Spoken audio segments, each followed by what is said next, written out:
자, 내란죄의 구속 요건인 국헌 문란의 목적과 관련해서 공소장을 보면 대통령에 대한 내란죄 관련해서입니다.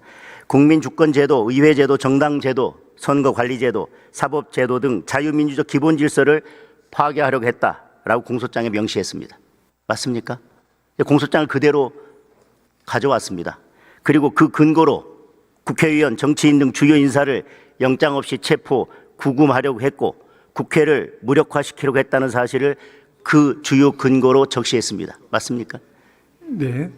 그리고 주요 인사를 영장 없이 체포, 구금하고 국회를 무력화시키려고 했다는 사실에 대한 주요 증거로, 이를 뒷받침하는 핵심적인 증거로 홍장원의 메모와 진술, 그리고 곽종군의 진술이 있습니다.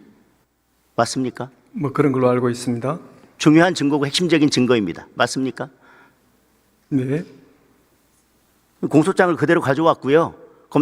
공수처에서 제출한 증거를 제가 바탕으로 묻습니다. 그렇다면 그 진술, 홍장원의 곽종군 진술 빼고 홍장원의 메모를 만약에 뺀다면 이에 대해서 가장 직접적이고 객관적인 다른 증거가 뭐가 있습니까? 그것이 가장 직접적이고 객관적인 증거 아니었습니까? 뭐 저희들이 그 내란죄 수사한 바에 의하면 여러 가지로 뭐 증거가 차고 넘치는 그런 상황이었습니다. 예. 자, 만약 내란죄에 대한 공수처의 수사권이 없다고 최종 결론이 난다면, 자, 수사권이 없다고 계속해서 저희들이 문제 제기를 했습니다. 그런데 수사를 진행했고 체포 구속까지 했습니다. 그런데 지금 법원에서도 수사권에 문제가 있다고 해서 구속 취소를 했고요. 최종적으로 본안에서도 그렇게 결론이 난다면 공수처가 3,000명을 동원해서 헌법기관이 현직 대통령을 불법으로 체포한 것은 결과적으로 어떻게 평가받아야 됩니까? 공수처장님. 의원님, 그에 관해서 제가 간략하게 말씀드리겠습니다.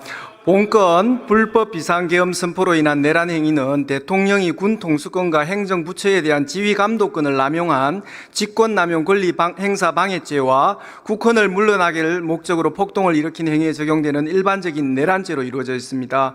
법정형에 있어서는 내란죄의 사형 무기징역이 정해져 있어 직권남용죄보다 무겁기는 하나 통상의 내란죄에 더하여 직권남용죄가 중요한 부분을 차지하는 범죄이고 직권남용죄가 내란죄에 포함되는 그런 관계가 아닙니다. 예, 공수처장님. 의원님께서 공수처장님, 자꾸 사건에 대해서 말씀하시는데 전제 자체가 잘못된 공수처장님, 부분입니다. 전제 자체가 잘못된 게 아니라 제가 구속 취소 사건에서 구속이 취소됐고 그 재판부에서 공수처의 수사권에 대해서 의문을 제기했기 때문에 그 의문이 합당하고 본안재판에서 결국은 수사권이 없다고 밝혀진다면 3,000명을 동원해서 체포한 그 행위는 어떻게 평가받아야 되냐고 물었습니다. 구속은 취소됐습니다. 그리고 재판부에서 수사권에 의문이 있다고 한 것도 기정사실입니다. 의원님, 저의 견해를 말씀드린 것이 아니라 서울 서부지방법원과 서울중앙지방법원의 5분의 판사님에 의해 가지고 수사권이 명확하게 인정된 사안입니다. 그 부분에 대해서 참 지났는데 자꾸 그 말씀하시는 것이 좋습니다. 너무 말씀이 합당하지가 않습니다. 네.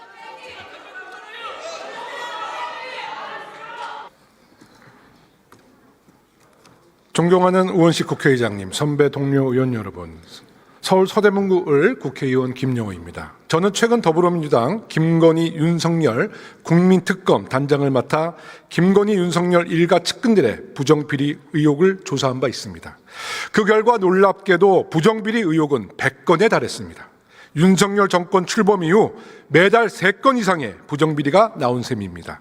더 놀라운 것은 윤석열 독재 정권은 수많은 의혹이 있어도 수사를 제대로 안 하고 죄가 있어도 제대로 처벌하지 않았다는 것입니다. 우리 더불어민주당은 윤석열 정부의 광기 어린 폭주를 멈춰야 했습니다. 그것이 국민의 뜻이었기 때문입니다. 이 과정에서 국정조사, 특검, 탄핵 등 국민이 부여한 국회의 권한을 총동원해야 했습니다. 모두 합법적이고 정당한 견제였으며 최후의 수단이었습니다. 그렇게 막아냈기에 오늘 윤석열 파면 선고라는 민주주의 회복의 중요 분기점을 앞두게 된 것입니다. 윤석열 정부의 독재로부터 국민의 삶을 지키기 위해 우리 더불어민주당이 온몸을 던져 결사항전한 것이 왜 입법 독재라는 비판을 받아야 합니까? 내일 내란 속의 윤석열에 대한 헌법재판소에 옳은 판결이 있기를 바랍니다. 김건희 논문이 표절이다. 숙명여대가 3년이 지나서야 밝혔습니다. 주로 대학의 논문 검증 절차가 통상 얼마나 걸리는 줄 아시죠? 네, 뭐 대학의 논문 검증은 이제 대학의 그 고유의 권한이기 때문에 또 대학의 그 각각의 사정에 따라서 뭐 다양한 그 시간이 걸린다고 생각합니다. 통계를 보니까 통상 4개월이 걸려요. 120일. 그런데 3년이 걸렸습니다. 왜 3년이 걸렸을까요? 뭐 앞서 말씀드렸듯이 뭐 대학의 자율적인 권한이기 때문에 그건 정말 궁색한 국민들이 다 아는데 장관이 이럴 때 좀 솔직하게 말씀하세요. 대통령 부인이니까 당연히 오랜 시간 신중하게 검토했다라고 말씀 정도는 하셨어야죠. 대통령이 부인이기 때문에 교육부, 대학 총장, 이사장, 교수 모두가 나서서 표절 논문 은폐해 준 거예요. 솔직한 답변 해주시기 바라겠습니다. 그 기간, 3년이란 기간 동안에 대한민국의 연구윤리, 진실의 가치, 학자의 양심, 동문의 자존심 모든 게 다 훼손되었습니다. 국민들은 허탈감을 넘어 모욕감을 느꼈어요. 김건희 여사 논문 표절에 대해서 교육부가 단 하나의 조치라도 했으면 말씀해 보세요. 네, 뭐 계속 말씀드립니다만 그 이 논문이라는 것은 어떻게 보면 그 대학 고유의 그런 아카데믹한 그런 이제 권한이기 때문에 정부가 뭐 개입하는 것은 옳지 않다고 생각합니다. 김건희 표절 논문은 수많은 비호 세력, 동조자, 조력자들이 있었습니다. 그런데 그 사람들을 추적해 보니까 정말 충격적인 일이 있었어요. 설민신 교수 아시죠? 네, 압니다. 김건희 논문 대필 의혹을 사고 있는 분인데 설민신 교수가 경인여대 재직 시절 여제자를 상대로 한 성범죄 행위로 사법 처리받은 것도 알고 계시죠? 네. 그런데 이 교수가 이후에 한경 국립대입니다. 교수로 채용된 것도 아시죠? 네. 성범죄 전과자가 국립대 교수로 채용됐다는 말을 국민들이 알고 나서 굉장히 충격받은 것도 알고 계시죠? 네. 그런데 이 설민신 교수라는 사람이 한경 국립대 와서 또 여학생들 상대로 성추행, 폭언, 욕설 논란이 있었던 것도 아시죠? 네, 뭐 그 국정감사나 또 국회 교육위에서 그 많이 지적된 문제로 알고 있습니다. 근데 정말 충격적인 거는 이 설민신 교수가 최근까지에도 강단에 서 있었다는 얘기입니다. 학생들은 설 교수가 성범죄에 연루되고 성추행하고 여러 가지 비위행위를 일으킨 걸 알아요. 그런데 학점을 따기 위해서 굉장히 불편하고 불쾌하지만 억지로 그 강의를 들을 수밖에 없었던 거예요. 학생들의 그 여학생들의 마음에 공감하십니까? 네, 뭐 그 국회에서 여러 번 지적하셔가지고 교육부도 이 부분에 대해서 이제 그 엄격하게 모니터를 했고요. 예, 그렇습니다. 교육부가 학생의 안전 보장이 되는 거 아니에요? 이렇게 무성의 남 얘기하시듯이 하면 안 되죠. 네, 뭐 그 교육부가 그 특히 뭐 학생의 안전 말씀하신 뭐 또 특히 여러 가지 그 우려에 대해서는 저희도 같은 입장입니다. 설민신 이분은 외국인 유학생 등록금 횡령 배임 혐의로 공문서 위조 혐의로 경찰 수사받고 있어요. 국정감사 2년 연속 불출석했고 작년 국정감사 불출석으로 3번 고발당한 장본인인데 이런 사람이 버젓이 지금 강의를 하고 있어요. 누가 뒤에 있다? 누가 뒤에 있다고 보십니까? 뭐 지금 이게 뭐 이분이 징계위원회에서 또 이제 그 경고 처분도 받았고요. 그거는 우리 네. 위원장실에서 최근에 네. 강력하게 문제 제기를 했고 그래서 그런 조치가 나온 거고요. 네, 네. 이분이 이번 학기까지는 계속 강의를 했는데 저는 김건희의 배후 세력이 없었다면 이분은 이미 감옥에 있든지 학교를 그만뒀어야 돼요. 이 뒤에 뒷배로는 김건희 여사가 있다. 저는 이렇게 확신합니다. 설민신 교수 부인 누군지 아세요? 설민신 교수 부인 김기현 경인여대 교수 네네네. 김건희 동문입니다. 박사과정하면서 국민대에서 만났고 김건희 논문 표절 공조자입니다.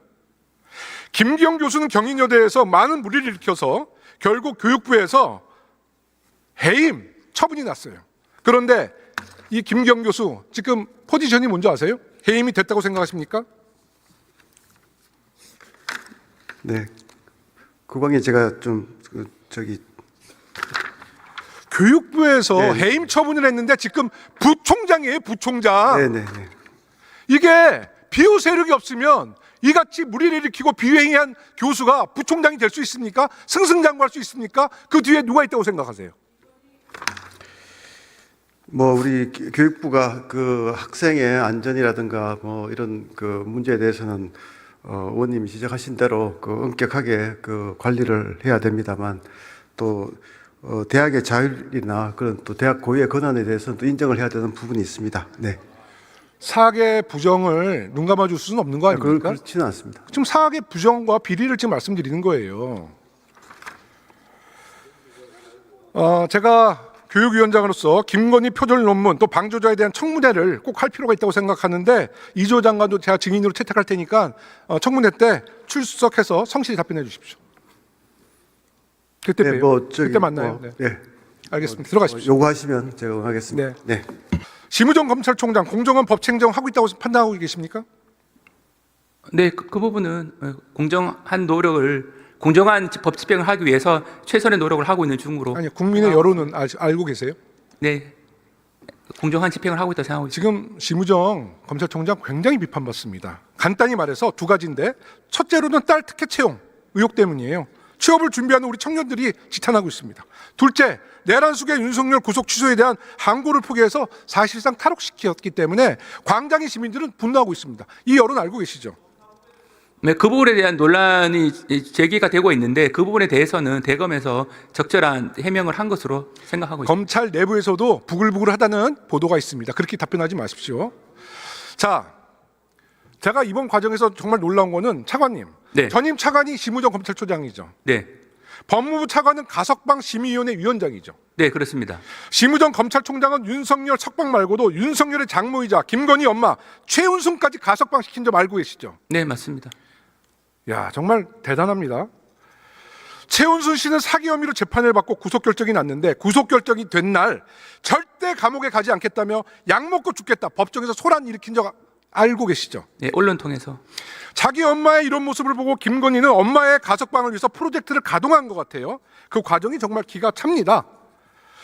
처음 최은순 씨가 2023년 3일절에 가석방이 추진될 것이라는 보도가 나오자 법무부가 사실이 아니라면서 발뺌을 했어요. 그리고 최은순은 논란의 대상이 되기 싫어 가석방을 원치 않는다며 굉장히 이례적으로 법무부가 사기 범죄자에 대한 미담 여론을 만들어줍니다. 실제로 이 미담은 여러 매체를 통해서 확산이 돼요. 알고 계시죠? 네, 언론 통해서 보도된 내용은 알고 있습니다. 그런데 문제는 22대 총선이 끝난 직후 바로 최은순을 석방합니다. 영화 내부자 보셨죠? 네? 영화 내부자. 뭐 영화를 직접 보지는 않는데 내용은 대략 알고 가장 유명한 대사 나오죠? 알고 계십니까? 말씀해 주시면. 총선 전에는 이렇게 쇼를 하다가 총선 후에는 국민 여론 가만도 안 하고 그냥 석방시켰어요. 법무부가 국민을 개돼지로 한 겁니다. 이때 가석방 심의위원장이 심우정 검찰총장. 네, 한 가지 좀 여쭤볼게요. 가석방을 앞두고 사기 범죄자에 대해 본인이 만기 출소하겠다라는 미담을 법무부가 홍보해 준 적 있습니까? 구체적인 내용은 잘 알지 못합니다. 아니, 아까 신문 보도를 통해서 봤다면서요. 아니, 언론 통해서 그런 내용을 아니, 그러니까 그게 알았지만. 상식적인 거예요? 아니, 그 부분 자범들의 예. 가석방의 여부에 대한 심리적인 상태를 법무부가 홍보한 적 있어요? 법무부가 홍보한 그 구체적인 내용은 제가 최은순은 홍보해 줬잖아요. 예, 그 부분은 사과하세요. 예. 그리고 위원님께서 말씀하신 궁색한 답변하지 마시고 사과하시라고요. 아니 사과에 앞서서 가석방의 적절성에 대해서 문제를 제기하시는 것 같아서 좀 설명할 수 있는 기회를 그리고 주시면 됐고요. 제가, 예. 가석방 대상자가 나가기 싫다고 했어요. 최은순 씨가 국민의 부담 때문에 억지로 가석방 시킨 사례가 있어요. 재소자가 난 죽어도 싫다, 나 가석방 받기 싫다. 근데 법무부가 이렇게 직접 끌고 나와서 가석방 시킬 수 있습니까? 기본적으로 본인의 의사가 상당히 참작이 되는 사안을 근데 알고 본인은 있는데요. 싫다고 법무부가 홍보했잖아요. 근데 왜 가석방을 억지로 시키냐고요? 근데 그거는 당시에 이제 본인의 의사 등을 종합적으로 고려한 것으로 알고 있는데 아니, 본인은 네, 나오기 네. 싫다라고 법무부가 홍보까지 했는데 왜 네. 석방시켰냐고요? 그러니까 가석방 요건에 부합하는 요건이 것으로 아니라 본인이 나가기 싫다했는데 왜 석방시켰어요? 왜? 그 본인의 의사가 어떤 거인지에 대해서는 아니, 좀- 본인이 나가기 싫다라고 법무부가 홍보했지 않습니까? 그래서 그 부분을 홍보했다라는 표현이 맞는지는 좀 의문이 있긴 있습니다. 네네. 모든 네, 매체에서 네, 네. 본인이 나가기 싫다라고 했다고 본인이 직접 얘기했다고 법무부가 홍보했어요. 그 부분에 좀 자세한 내용은 좀 확인할 필요가 있어 보이는데. 그러니까 법무부가 이런 네네네. 태도가 국민한테 지탄받는 거예요. 상식이 벗어났다, 공정성이 훼손됐다, 바로 사과해야죠, 국민께. 네, 근데 위원님 이 가석방에 대해서는 적절성 여부가 쟁점이 될 것 같은데 이 부분에 대해서는 법무부가 제가 설명- 항상 이렇게 어려운 문제가 있으면 법의 용어로 국민을 혼란시키거든요. 이거 단순한 문제예요. 사과하면 되는 문제입니다. 자, 심우정은 윤석열 대통령이 아끼는 검찰 후배이고 특히 김건희 오빠와는 고등학교 동기 동창입니다. 심우정은 윤석열과도 특수관계, 김건희와도 특수관계예요. 그렇다면 더 엄격했어야 돼요. 근데 결과적으로 심우정은 검찰 선배 윤석열도 석방시키고 동기 동창의 엄마 최은순도 석방시켰어요. 공정의 가치를 던지고 검은 카르텔과 손을 잡은 것입니다. 국민들은 이렇게 평가합니다. 어떻게 평가하세요? 네, 일단 첫 번째 석방 부분에 대해서는 여러 차례 걸쳐서 위헌적인 논란 때문에 부득이한 결정이었다고 설명드렸고, 두 번째 가석방 부분은 오히려 다른 사안에 비해서 오히려 집행률이 높은 상태였습니다. 82% 상태에서 가석방이 됐기 때문에 다른 사례 비춰 보더라도 오히려 더 엄격하게 심사한 것은 맞습니다. 아니, 다른 사례가 아니라 본인이 나가기 싫대잖아요. 근데 왜 나가기 싫다는 사람을 왜 끌고 나와서 석방을 시켰냐고요. 아니, 그 답변을 하시라고요. 그 답변. 네, 그 부분은 가석방위원회에서 충분하게 검토를 해서 아니, 결정을 검토가 한 아니라 것으로 알고 본인의 있습니다.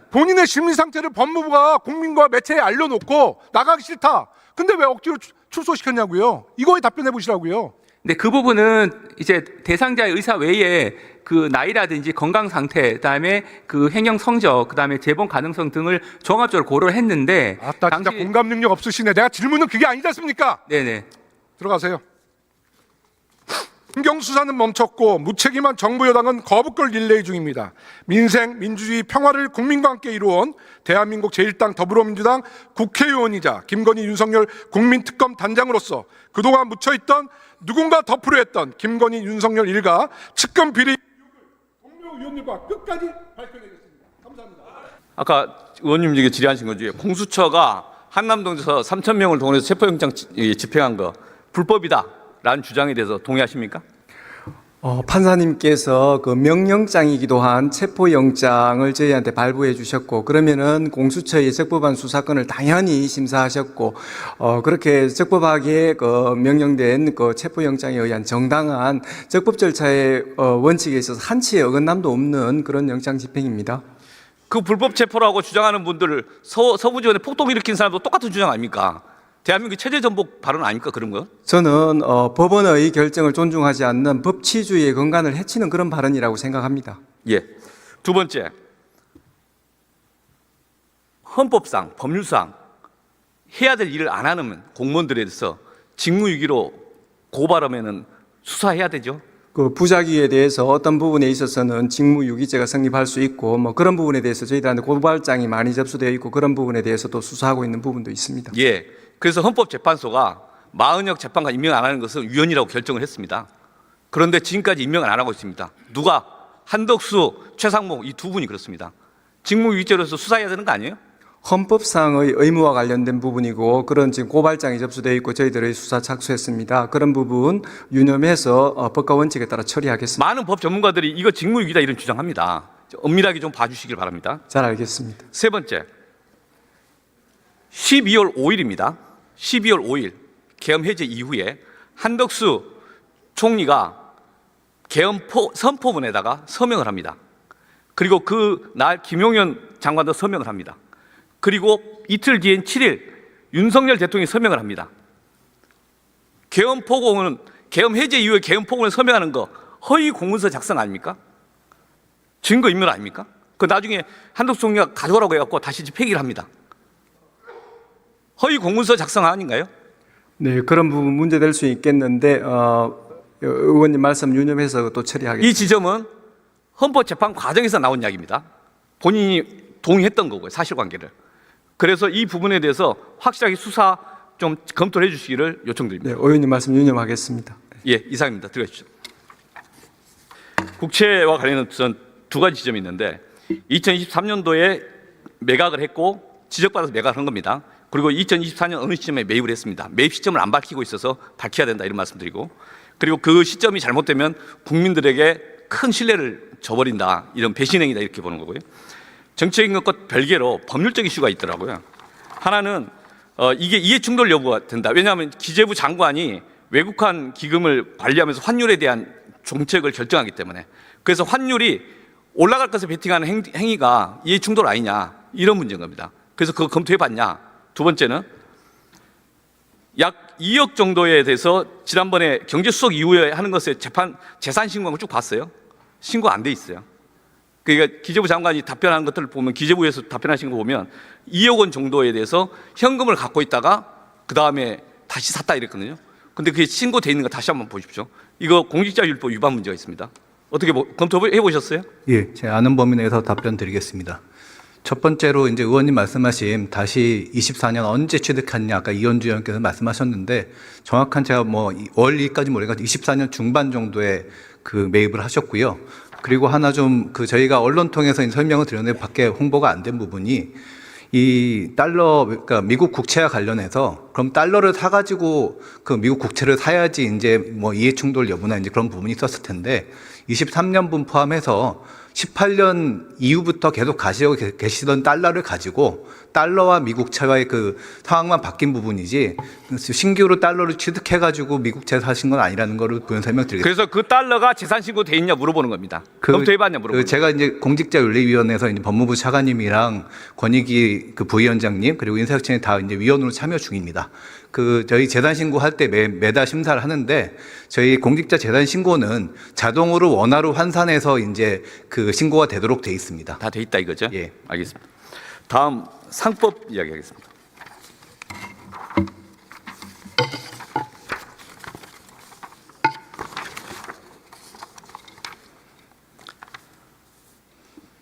이옥현 원장은 직을 걸고 거부권에서 반대한다고 그랬습니다.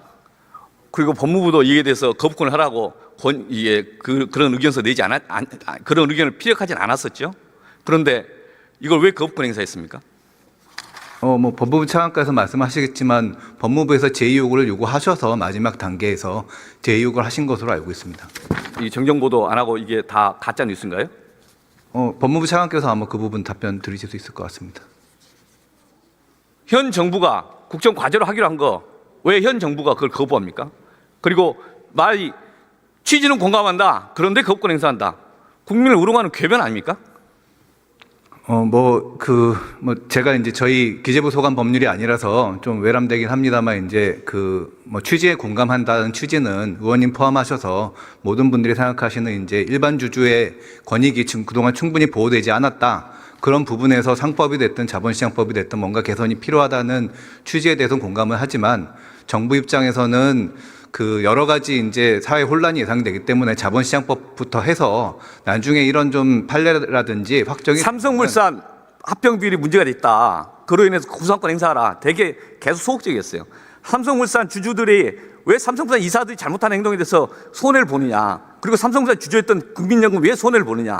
왜 대한민국은 ISDS 때문에 2,500억 손해를 봤냐. 그것에 대해서 앞으로 풀자. 앞으로 그런 게 못하도록 하자. 이거 아닙니까? 예, 뭐 그런 그런 행태를 앞으로 계속 하도록 놔두겠다는 거 아닙니까? 정부의 대안 중에서 이런 부분에 해법이 없지 않습니까? 자본시장법 개정을 통해서 아마 삼성물산 부분 고려 아이는 유상증자 문제, 최근에 하나에어로 유상증자 문제, 유상증자가 그 가격 차이 갖고 장난치는 거 아닙니까?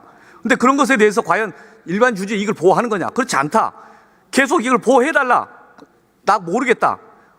동문서답을 하면서 거의 주주들을 우롱하는 겁니다. 일반 투자자들을. 정부는 그 선언을 하는 겁니다. 앞으로도 계속 곡간 빼먹기 해도 된다라고 주장을 하는 겁니다. 잘한 겁니까? 저희 M&A 과정에서 생기는 문제는 저희 자본시장법의 내용을 담았고요.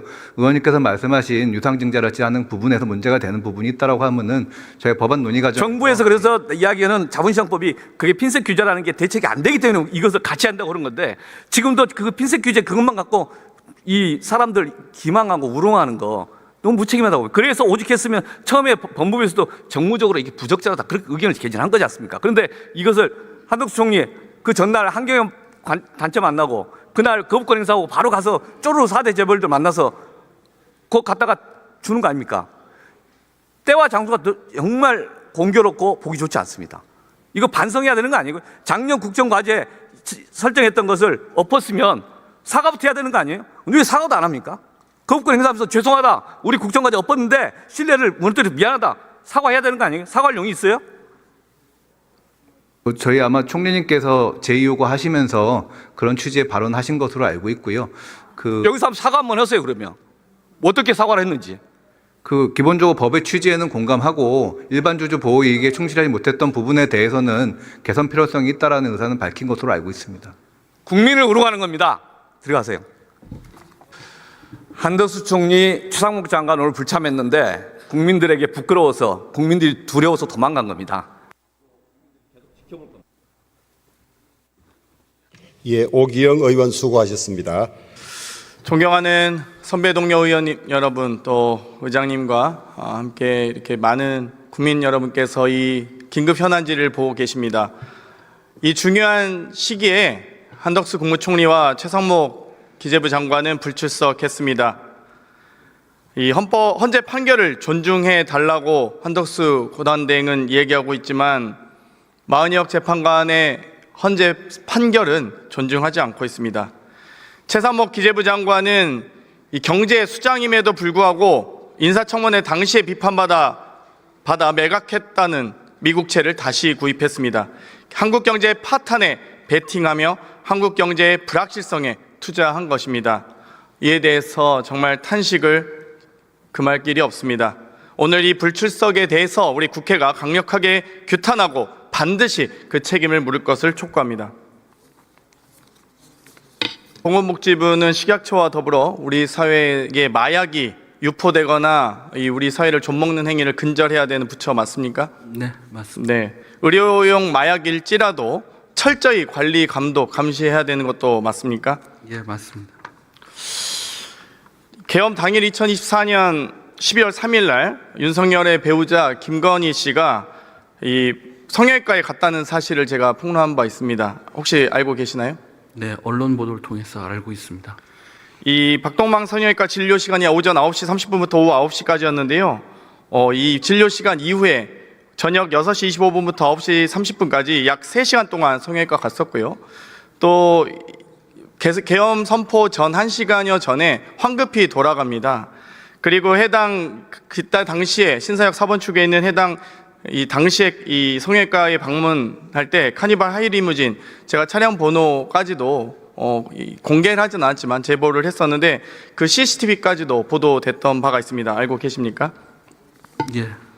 의료 관계자에 따르면 3시간 정도면 프로포폴 등의 불법적인 약물 투여가 의심된다고 합니다. 어떻게 생각하십니까? 예, 뭐 의원님이 더 잘 아시겠지만 프로포폴 등을 정해진 목적 외로 사용하면은 마약류 관리법 위반이지만 또 치료 목적의 사용의 경우는 가능하기 때문에 의학적 판단이 필요하다고 생각이 듭니다. 제가 박동만 성형외과에서 신고한 내용을 최초로 공개합니다. 작년 12월 3일 계엄 당일에 50대 여성 환자가 이 박동만 성형외과에서 프로포폴을 투약했다라는 신고 자료입니다. 여기에 대해서 50대 여성만 지금 자료를 제공하고 있는데 이 마약 투여 관련해서는 환자의 주민번호, 질병 분류 기호 등을 보고하게 되어 있습니다. 알고 계십니까? 네, 그 식약처가 관련 규정에 따라서 아마 자료를 제출한 걸로. 제보에 따르면 이 박동만 성형외과는 소수로 운영되기 때문에 이 많은 처방이 이루어지지 않은 것으로 파악되고 있습니다. 그렇기 때문에 아주 소수의 인원이 이 해당 병원에서 진료를 받은 것으로 알고 있고요. 여기에 대해서 개인정보에 침해되지 않는 범위 내에서 제가 이 자료 요구를 했습니다.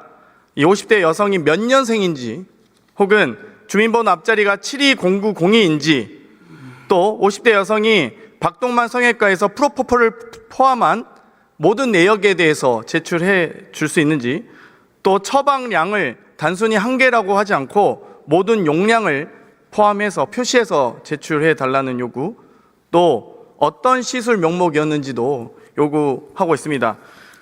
의료용 마약일지라도 오남용 사례에 대해 철저히 감시해야 되지 않겠습니까? 예, 아마 그 자료는 마약류 통합관리 시스템을 운영하고 있는 식약처가 관련 자료를 제출한 걸로 알고 있는데, 예. 뭐 개인정보 침해 안 됩니다. 이 사안은 공익적 사안이고요. 의료법 제61조에서 장관께서 직접 지시하시면 충분히 진료기록부 확보하실 수 있는 사안이기 때문에 제출해 주시기 바라겠습니다. 예, 관련 기관과 협의해서 법령에 따른 조치를 하도록 하겠습니다. 네, 돌아가다 주셨습니다. 경찰 고생 많으십니다. 프로포폴 상습 투약 의혹 있는 경우 경찰이 수사하시죠? 예, 수사하고 있습니다. 얼마 전에도 모 유명인의 투약 의혹 보도 이후에 내사 들어갔던 적 있습니다. 맞습니까? 네.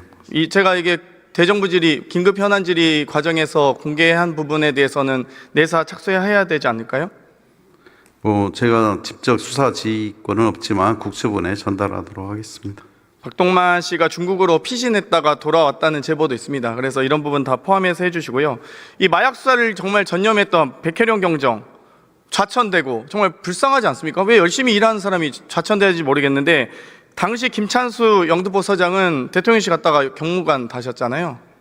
그거는 이거는 개인의 그때 어떤 심사위원회에서 개인의 어떤 차장님께서 역량이나 기여도를 보고서 차장님이 추천하신 건가요? 네, 그렇습니다. 명단만 확인하시겠죠. 이 최은순, 김진우, 또 김건희 씨와 관련된 분들, 또 김충식 씨, 내연남이라고 알려진 분입니다. 이번 분에 대해서 신병 확보도 좀 필요하다고 봅니다. 어떻게 생각하십니까? 그 자세한 내용은 제가 아는 바 없습니다. 다만 이제 국수본에서 여러 가지 상황을 따라서 수사할 거라고 생각하고 있습니다. 네, 돌아가셔도 좋습니다. 국방 예, 차관입니다. 네, 고생 많으십니다. 제가 지난해 9월 10일 대정부 질문에서 김영현 국방부 장관에게 군 골프장 이용 내역을 이렇게 질의한 적이 있습니다. 8월 24일 날 윤석열과 김건희 두 분이 성남 골프장 이용했다고 질의했는데 극구 부인하면서 제가 옷을 벗을게요. 그러지 마세요. 라고 답변했는데 결국 태릉 5회, 남수원 1회, 구룡대 1회, 한산대 2회, 성남 1회 사용했다고 기재했습니다. 2회에 갔던 인원들 방첩사 간부란 얘기도 있고 707 특임대원이란 얘기도 있고 지금 이 8월 8일, 8월 6일, 7일, 24일 등에 지금 갔던 골프장 이용 내역은 다 제출하신 사안이기 때문에 확인되신 사안이죠.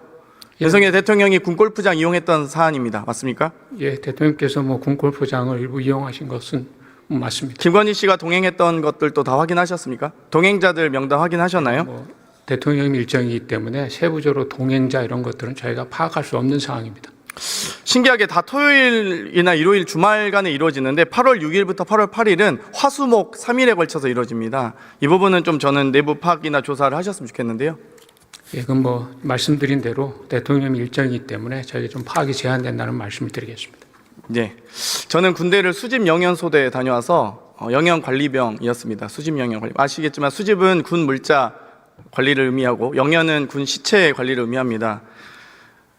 군대에서 만약 사망사고가 발생 시에 소속 부대에서는 군사경찰대와 119에 신고를 하고요. 군사경찰대는 군검사에게 변사 발생을 신고합니다. 그리고 군검사가 현장 감식반이 사망 현장에 도착한다 해서 일반적인 사망사건에 대해서 영연백이 필요합니까? 영연백 같은 경우는 평시에도 운영용으로 저희들이 확보를 해서 운영을 하고 그렇습니다. 있고요. 예. 제가 수집 영연소대의 이 군인 장병이었음에도 불구하고 영연백을 불출할 일이 없습니다. 대부분 다 폐품 8종으로 분류해서 비군사화해서 저희가 수집을 완료하고요. 영연을 불출할 것은 대부분 다 저희가 어떤 군사훈련 과정에서 이 전시 상황에 정말 매립을 위한 훈련만 했습니다. 영연백을 일반적인 상황에서 불출할 일이 없는데 24년 11월에 12월에 보통 일반적으로 1,800여 개를 보유하거나 구매하고 있다가 4,900개 그리고 윤석열 내란 수계의 석방 직후에 3,000개를 추가 발주합니다. 그러니까 비상식적으로 영연백이 많이 이렇게 구입을 하는 것에 대해서 제2차 비상계엄이 있는 거 아니냐 이런 우려까지도 있습니다. 물론 비상계엄까지 우려하지 않더라도 이렇게 비정상적인 영연백 구매에 대해서 어떻게 생각하십니까? 예, 계엄과 관련된 것은 전혀 사실이 아니고요. 저희가 22년도에 이제 영연백 관련해서 운용용만 갖고 있다가 그때 이제 연수 끝나고 이제 전시 비축용이 필요하다는 판단을 22년에 했고요. 그것이 이제 정상적으로 진행이 돼서 24년도 예산이 반영돼서 이제 말에 보급이 된 거기 때문에 전시 비축용 확보라고 이해를 하시면 될 것 같습니다. 육군 2군단은 종이관 1,000개를 또 구매하려고 하기도 했는데요. 최소 지금 구매 내용만 보면 1만여 개 가까이 됩니다. 근데 지금 갑자기 2021년, 22년, 23년 비축 계획이 다 1,000개에서 2,000개도 안 되는데 갑자기 5,000개, 3,000개 이렇게까지 구매하게 되면 어떤 국민이 지금 불안하지 않겠습니까? 지금 전시 상황에 준해서 전쟁 물자 비축하시나요? 예, 저희가 지금 중기 계획에 연간 한 3,000개 정도씩 해서 매년 확보하도록 계획이 돼 있는 것들이 일상적인 상황에서 영역배 필요하지 않지 않습니까? 불출 계획이 거의 없습니다. 불출할 일이 없어요. 전시 대비 비축은 일상용을 대비하는 것이 전시 아니고 대비해서 그때 전시 상황에 준비하셔도 대비하는 되잖아요. 것입니다. 영역백 준비하는데 영역백이 뭐 엄청난 기술이 필요하지도 않습니다. 그렇지 않습니까? 뭐 저희들이 전시에는 발생할 수 있는 다양한 그런 상황에 대비해야 되기 때문에 충분한 양을 확보해야 된다고 생각합니다. 저희들. 많은 군 법무관 분들의 제보에서도 이 군 법무관들마저도 수많은 시체를 봐왔지만 단 한 번도 영연백을 본 적이 없다. 군에서 시체를 만질 일이 없다. 모두 병원에서 조사한다. 이런 상황입니다. 그런데 갑자기 군에서 영연백을 많이 확보한다? 아무리 전쟁물자 비축을 위해서 준비 대비 태세를 강조한다 할지라도 너무 과다하다고 보고요. 여기에 대해서는 좀 특히 윤석열 대통령의 석방 직후에 추가 발주가 이뤄지는 부분들, 이런 부분들은 당연히 오해할 수밖에 없다고 생각합니다. 어떻게 생각하십니까? 22년도에 저희가 그것을 시행했다는 말씀을 드립니다. 22년도 1565개, 23년도 1890개 하다가 24년도 4900개, 25년도 3100개 이렇게 되면 좀 상식적으로 구매 분량이 너무 늘어나지 않습니까? 의원님 뭐 잘 아시다시피 군에서 이런 거를 하려면 예산이 확보돼야 되는 거고 예산이 확보되려면 그 연도에서 한 1, 2년 전에 그런 것들이 다 판단이 되는 겁니다. 그래서 필요성은 그럼 계속 22년에 지속적으로 안정적으로 확보를 하시면 집행이 이제 어떻습니까? 24년도에 예, 그러니까 예. 안정적이고 지속적으로 확보하시면 되죠. 예를 들면 갑자기 1000개 하다가 5000개 하시지 마시고 2000개씩, 2500개씩 쭉 하시면 되죠. 안정적 확보하라는 얘기입니다. 국방물자는 그렇게 당연히 제대로 되는 대비 태세 아니겠습니까? 마지막 질문 하나만 드리겠습니다. 이번에 그 케이블 타이 보셨죠? 군대 갔다 온 남자들 다 비웃습니다, 사실. 케이블 타이로, 아니, 저희가 대항군 포박할 때 많이 했거든요? 아시죠? ATT나 훈련할 때, 대항군하고 저희가 여러 훈련할 시에 대항군을 포박할 때 이 케이블 타이를 썼지, 언제 문을 닫을 때 합니까? 그 말씀 좀 듣고 싶었습니다. 저는 진짜 아마 대한민국에 군대 갔다 온 모든 남자들 다 알고 있는 내용이고 다 황당했을 겁니다. 심지어 특임대 대장이라는 분이 나와서 그 문장 불라고 했습니다. 그 말을 누가 믿습니까? 케이블타이. 인터넷에 검색해 봐도 오바로크 치는 그냥 상점에서도 케이블타이 포박용 케이블타이라고 팝니다. 케이블타이는 지난번에도 말씀드렸지만 인원을 포박하는 용도 있고요. 시설을 봉쇄하거나 차단할 때 쓰는 용이 같이 있다는 말씀을 드립니다. 예. 박선호 의원님이 제시했던 케이블타이는 포박용 케이블타이잖아요. 예, 뭐 그때 제시한 건 그게 맞습니다. 예.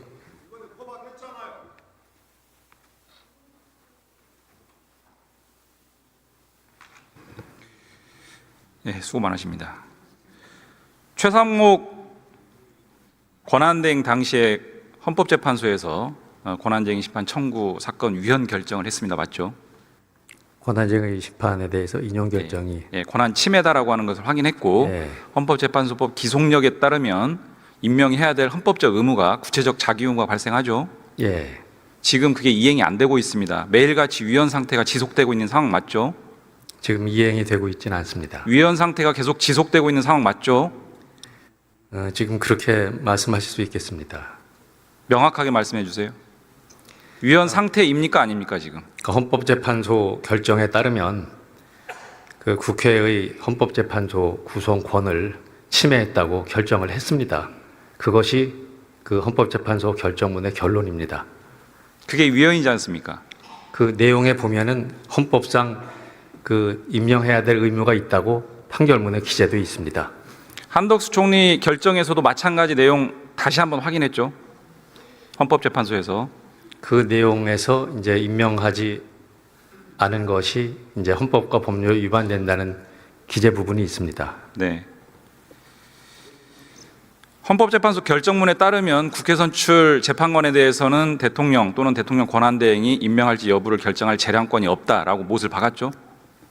국회 추천목에 대해서는 국회 선출요.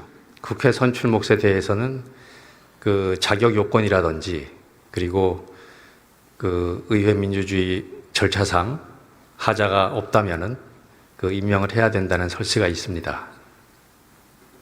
여야 합의를 이유로 임명을 거부하는 부분에 대해서도 정당한 이유가 되지 못한다라고 못을 박았죠.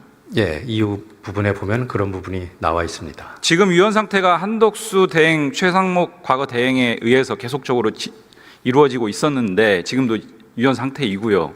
이런 부분들 헌법재판소의 자기보호 차원에서 강구할 수단이 있습니까? 헌법재판소는 헌법에서 부여된 권한에 따라서요, 그 사건에 대해서 의사를 밝혔습니다. 더 이상 강구할 수단이 없습니까? 지금 그 의원님께서 말씀을 하시는 바와 같이 현실화되고 있지 않기 때문에 지금 헌법에서 부여된 권한 범위 내에서 재판소로서는 어떠한 조치를 취할 수 있는지 저희들이 여러 가지 사정을 지금 종합해서 살펴보고 있습니다. 임시지 가처분 심리하고 있습니까? 현재 사건이 접수돼서 심리 중에 있습니다. 헌법재판소는 말씀하신 것처럼 헌법재판소 구성권이 지금 침해되고 있습니다. 위헌적인 대행들의 행태로 인해서. 맞죠? 그 사건 결론에 보면은 국회의 구성권을 침해했다고 밝힌 바가 있습니다. 그러니까 헌법재판소 구성권이 지금 침해되고 있잖아요. 두 대행의 위헌적 행태로 인해서. 그죠? 국회의 권한을 침해했다는 것이 재판소 결론입니다. 과거 이강국 헌재 소장이 이런 부분들과 관련해서 공석인 재판관 임명에 대한 입장 표명한 적 있죠? 예, 그렇게 기억. 지금 그렇게 헌법재판소 입장 표명할 의사 없습니까? 현재로서는 헌법재판소 재판관 임명의 안됨으로 인해서 제대로 된 구성이 완전하게 이루어지지 않고 있잖아요. 예, 그런 책무를 할 수도 있는 거 아닙니까? 헌법재판소도. 그 부분에 대해서도 종합해서 저희들이 검토 중에 있습니다. 예, 들어가시면 됩니다. 예, 수고하십니다. 국가공무원법 56조에 따르면 모든 공무원은 법령을 준수하게 되어 있습니다. 맞죠? 네. 헌법 69조에 따르면 대통령 취임 선서문에 나는 헌법을 준수하고로 시작되는 선서문이 있습니다. 맞죠? 네. 마은혁 헌법재판관 후보자 미임명 위헌 상태 맞죠? 네, 그렇습니다. 네. 직무유기죄 범죄 구성 요건이 어떻게 됩니까? 뭐 직무를 유기한 그에 대해서 처벌하도록 되어 있습니다. 그 의도적으로 뭐 지금 이 사건에서는 헌법상의 그 의무를 위반한 경우에 어떤 요건을 갖추면은 성립하겠습니다. 헌법재판소가 두 차례에 걸쳐서 이런 미임명 행위가 위헌 상태라고 하는 것을 구체적으로 지적을 했습니다. 알고 있죠? 네, 그런 헌법재판소의 결정이 있었습니다. 헌법상 구체적 자기 의무를 이행하지 않는 것이다라고 명시했습니다. 그렇죠? 네, 헌법재판소법 기속령에 따르면 임명해야 될 의무가 또 발생합니다. 맞죠? 네, 이런 헌법재판소의 결정과 법률상 구체적 의무를 계속 이행하지 않고 있습니다. 직무유기죄 범죄 구성 요건에 해당되는 것으로 보입니까? 그런 부분에 대해서 지금 고발이 접수되어서 저희들 수사 착수하였고 지금 헌법상의 그 의무 위반과 관련하여 확정적인 판단은 수사 이후에 하시겠지만 네. 이름 직무유기죄 구성 요건에 해당된다 이렇게 보여집니까? 네, 그런 부분에 대해서 수사 착수하였다는 말씀으로 대신합니다. 네. 지금 최상목 과거 대행과 지금 한덕수 대행에 대한 직무유기죄 다 고발되어 있습니까? 네. 수사 상황이 어떻습니까? 지금 수사 뭐 초기 단계지만 그런 의원님께서 지적하셨듯이 헌법 배당이 의무 됐습니까? 위반과 관련해서 수사 의지를 갖고 수사에 임하고 있습니다. 법과 원칙에 따라 그 수사하겠습니다. 두 사건 다 배당이 됐습니까? 배당되었습니다. 네. 중대 사건입니다. 아시죠? 헌법재판소 구성권이 침해되고 있는 상황이고요. 헌법기관이 헌법재판소의 운영에 차질을 빚는 사안입니다. 신속한 수사가 필요합니다. 네, 의원님 말씀 유념하겠습니다. 네.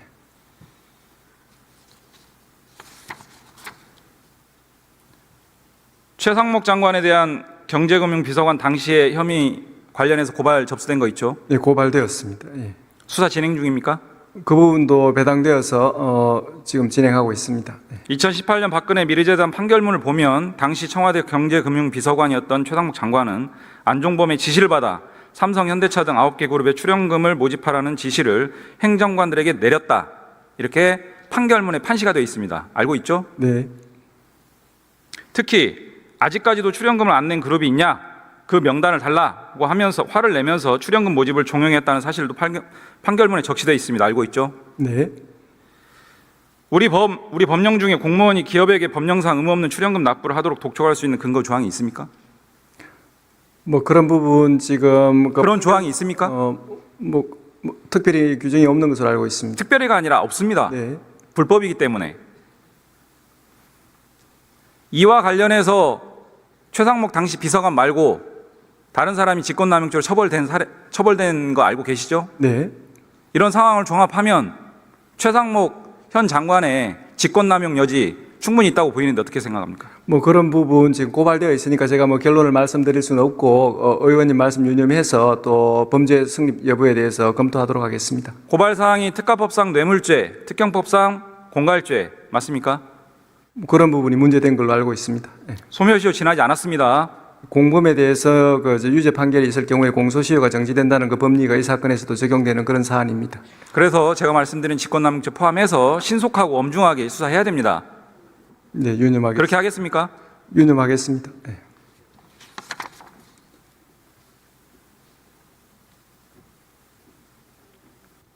공수처는 심우정 총장, 조태열 외교부 장관 관련 사건 고발 지금 수사 배당을 했죠. 네. 이 사건도 마찬가지입니다. 가감없이 수사해야 됩니다. 청년 세대들의 박탈감을 불러온 사건이고요. 상당한 의혹이 있습니다. 분명하게 들여다보시고 필요하면 강제 수사까지 진행해야 됩니다.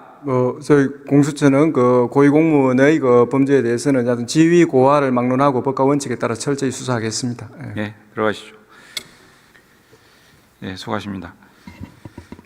조희대 대법원장이 24년 11월 26일 마용주 부장판사를 대법관 후보자로 임명 제청했습니다. 예. 128일이 지났고요.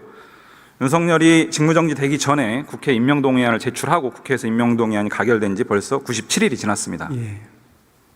그럼에도 한덕수, 최상목 두 대행이 아직까지 임명하지 않습니다. 어떻게 생각하십니까? 의원님 잘 아시다시피 대법원의 대법관이 적시에 임명되지 않으면은 상고 사건의 처리가 지연됩니다. 그 결과 많은 사건의 확정이 지연되고 그렇게 하면은 권리구제 실현이 늦어지는 국민의 피해로 돌아가게 됩니다.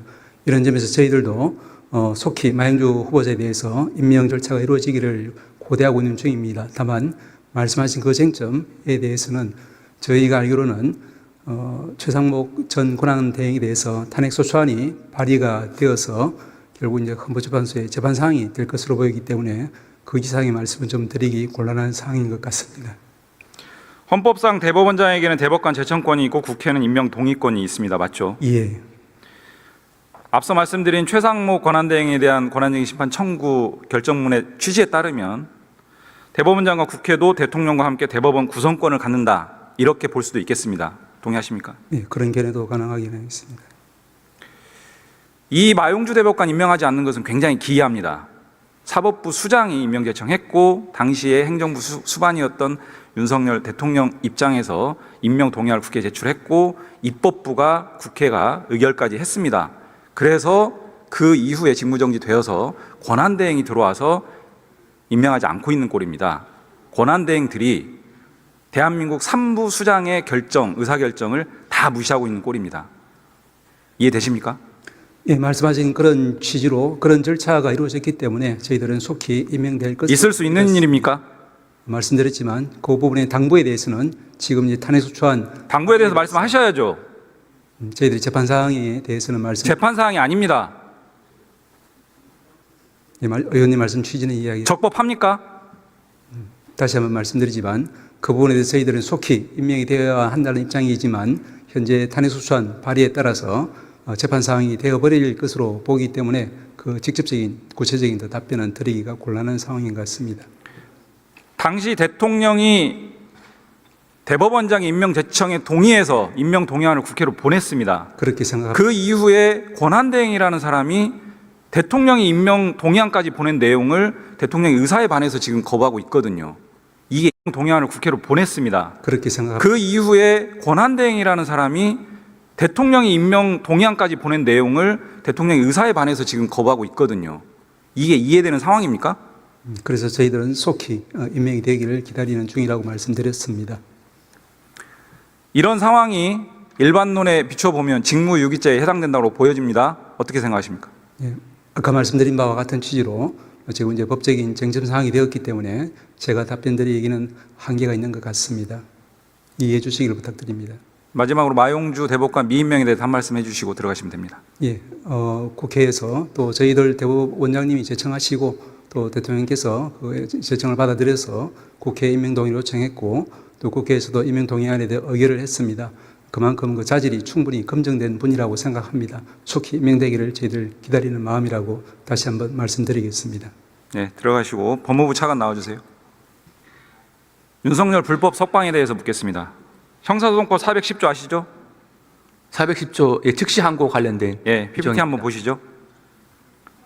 즉시 항고의 제기 기간 내에는 재판의 집행은 정지된다. 무슨 의미입니까? 즉시 항고 제기 기간이 10일입니다.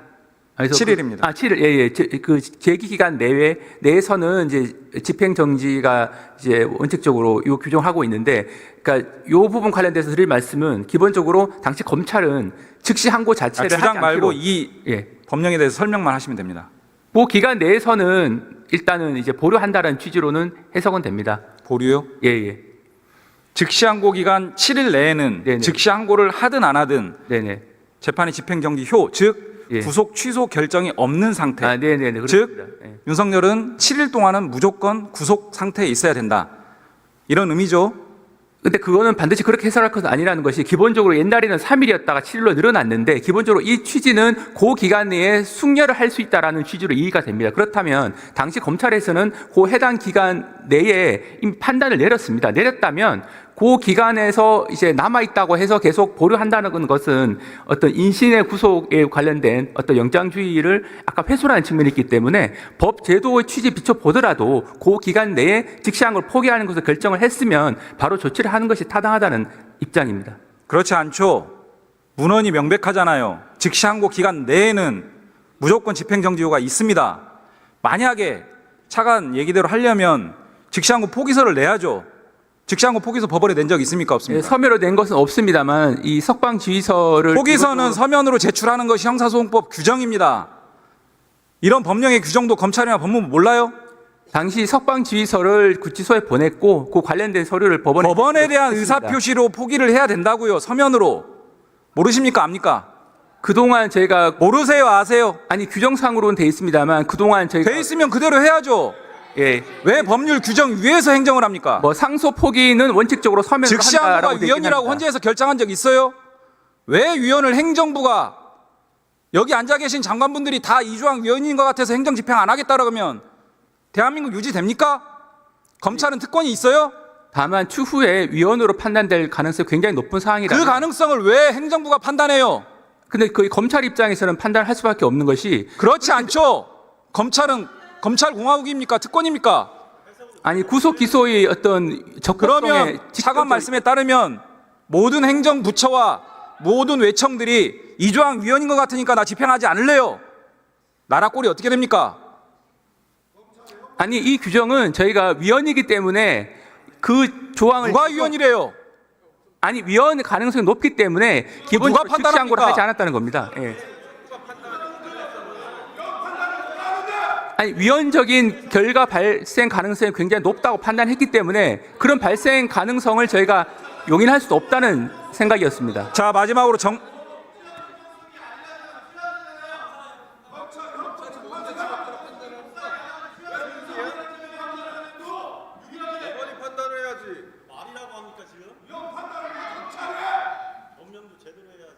자, 정리합니다. 형사소송법에 따르면 즉시항고 기간 내에는 즉시항고 여부와 무관하게 구속 상태에 있어야 됩니다. 그것을 피하려면 즉시항고 포기서를 서면으로 법원에 대한 의사표시로 법원에 제출해야 됩니다. 이 두 가지가 다 이루어지지 않았습니다. 그래서 윤석열 불법 석방이다 규정합니다. 검찰에서는 기본적으로 포기를 심우정 했기 총장에 때문에 대해서 이런 네네. 불법 석방 지시한 부분에 대해서 감찰 진행해야 됩니다. 그 부분은 검찰에서 즉시 항고 포기를 했고 그 부분에 대해서는 의령이 타당한 이유가 있다고 판단하고 있습니다. 지금 스스로 자백하셨잖아요. 포기서를 법원에 낸 적 없다고. 다만 이 석방 지휘서는 형사소송법에 따른 효력이 발생하지 않는다고요. 아니, 저희는 그 해석에 동의하고 있지는 않습니다. 기본적으로 해석이 아니라 형사소송법 규정이에요. 아니 즉시 항고 자체는 검찰에서 포기를 했고 그걸 전제로 해서 석방을 했고 석방 지휘서는 법원에 이미 제출이 됐습니다. 그러니까 제목 자체가 석방 즉시항고 포기수로 된 서면이 법원에 가지 않은 것은 맞지만 석방을 지휘를 하면서 전제적인 요건으로서 즉시항고를 포기를 했고 그 이후의 결과로서 이루어진 석방 지휘서가 법원에 제출됐기 때문에 전반적인 것을 종합해 봤을 때는 그 규정의 취지는 제가 준수했다고 판단하고 있습니다.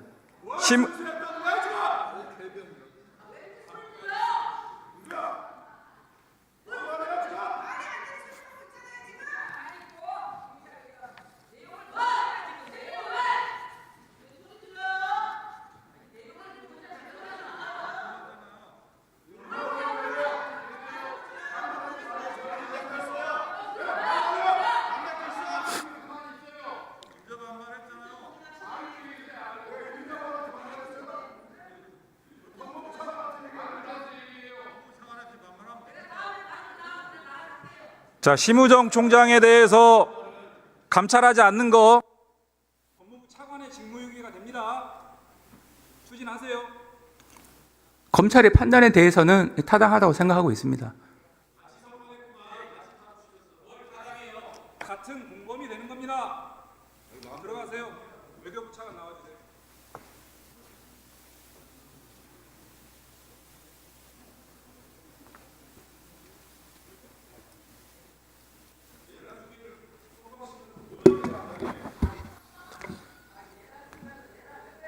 짧게 묻겠습니다. 심우정 총장 자녀의 채용 비리 의혹과 관련해서 차관께서 이렇게 답변했습니다. 자격 요건을 변경 맞지만 석사학위 소지자와 관련해서는 예정자도 가능하다라고 안내를 했다. 맞습니까? 그렇습니다. 공고에 담아야죠. 공고를 보고 내가 자격 요건이 안 되는구나 라고 포기했던 수천 명의 그 지원하고 싶은 자들은, 청년 세대들은 이 피해 누가 감당할 겁니까? 그 지점 잘못된 거 아니에요? 제가 아까 말씀드렸듯이 21년부터 그렇게 시행을 해왔습니다. 그리고 그렇게 석사기를 예정된 사람들이 다 문의를 해서 다 자격이 받았습니다. 들어보세요. 그 공고를 보는 수천 명의 지원하고자 준비했던 청년 세대들은 나는 석사학위가 없으니 안 되겠구나 이렇게 되는 거 아닙니까? 그런 잘못된 채용 행정에 대해서 청년 세대에게 사과 한마디 못합니까? 의원님, 제가 아까 말씀드린 것처럼 블라인드 방식의 절차에 의해서 저희들은 서류 심사 면접을 한 것입니다. 공고 내용에 대해서도 문의하는 데 대해서 다 저희가 답을 하면서 대한민국의 어떤 기관이나 기업에서 그런 식으로 채용 공고합니까? 그 지점은 잘못된 거 맞죠? 그 지점 수정을 해야 될 것이라고 생각을 합니다. 사과하시는 겁니까? 수정을 하겠습니다. 사과하시냐고요?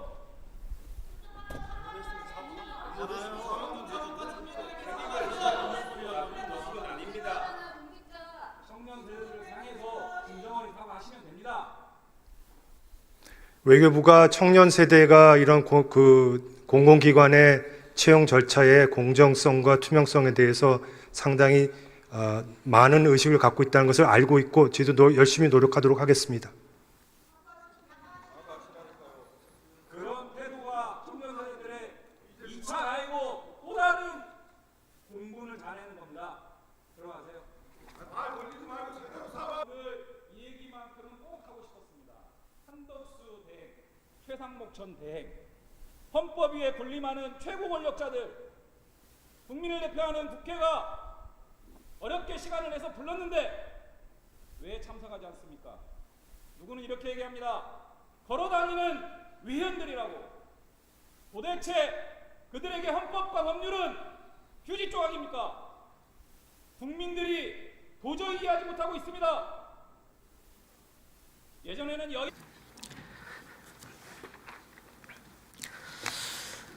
헌법재판소법 66조 2항은 헌법재판소가 부적의에 대한 심판 청구를 인용하는 결정을 한 때 피청구인은 결정 취지에 따른 처분을 하여야 한다고 규정하고 있죠. 그렇게 규정하고 있습니다. 자, 여기 법리에는 이론의 여지가 없죠.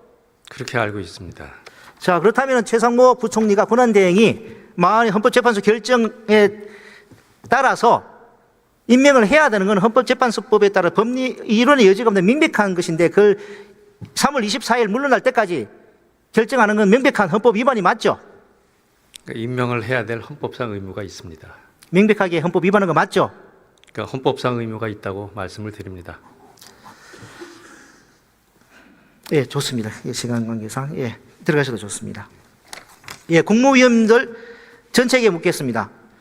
지난 3월 4일 비공개 국무위원 간담회에서 최상목 부총리는 헌법재판소 결정에 따라서 만약 재판관을 임명할 것인지 여부를 국무위원들께 의견을 물었다고 합니다. 그 관련해서 헌법재판소법에 따라 헌법재판소 결정을 따라야 한다라는 의견을 밝히셨던 분 손 한번 들어주시기 바랍니다.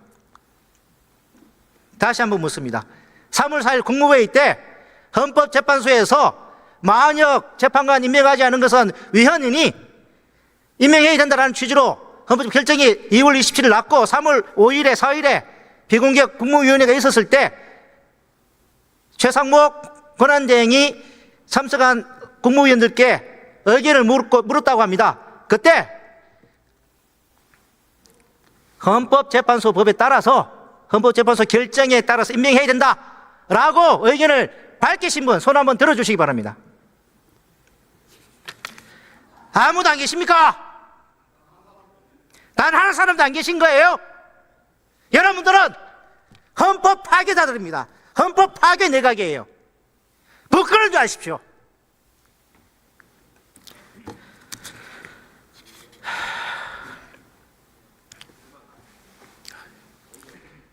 시간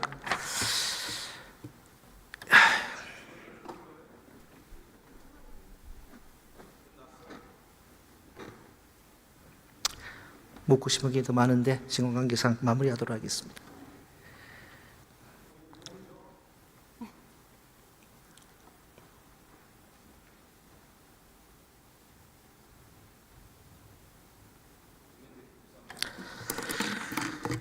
대한민국의 민주주의의 자유가 사라졌습니다. 스웨덴 민주주의 다양성 연구소는 1993년부터 지난해까지 31년 동안 우리나라를 자유민주주의라고 판단했지만 올해는 선거민주주의 국가로 등급을 하향 조정했습니다. 등급 하락의 가장 큰 원인은 다들 아시다시피 윤석열의 12.3 내란이었습니다. 특히 우리나라에 대해 독재화되고 있다고까지 평가했습니다. 윤석열 대통령은 취임사에서 자유를 35번이나 외쳤습니다. 그러나 그 임기 동안 정작 대한민국 민주주의는 자유를 잃었습니다. 돌아가신 분들의 명복을 빌며 유가족 분들에게 위로의 말씀 전합니다.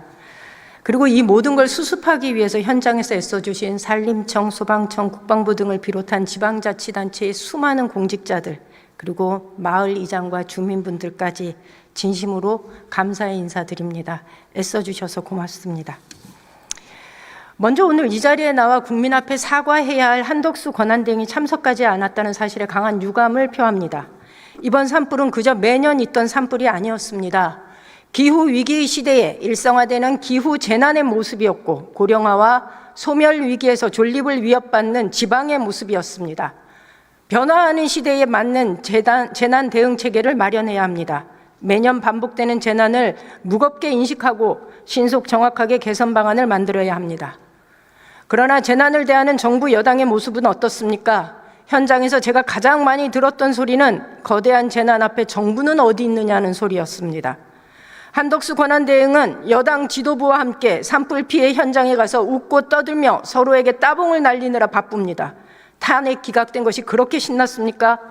여당 텃밭이라는 경북에 가니 재난 상황은 보이지도 않고 친정집 온 것 마냥 편안했습니까? 사태 인식에 대한 위기감도 없고 피해 주민과 타들어가는 산천에 대한 공감 능력도 없습니다. 국민들이 어떻게 정부를 믿고 안심할 수 있겠습니까? 이러한 인식과 태도가 바뀌지 않는다면 아무리 훌륭한 재난 대응 방안이 나오더라도 아무리 성능 좋은 장비가 도입되더라도 비극은 반복될 수밖에 없습니다. 차관입니다. 네.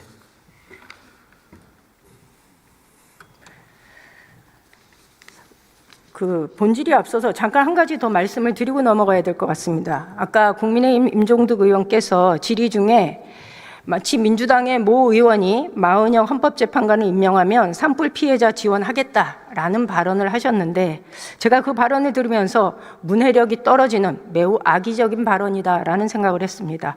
민주당의 모 의원이 하신 말씀을 정확하게 옮겨보겠습니다. 민주당은 당 차원의 대규모 산불 피해 지원 TF를 구성해서 산불 진압과 이재민 지원, 피해 복구와 재발 방지 대책 마련에 적극 나서겠다.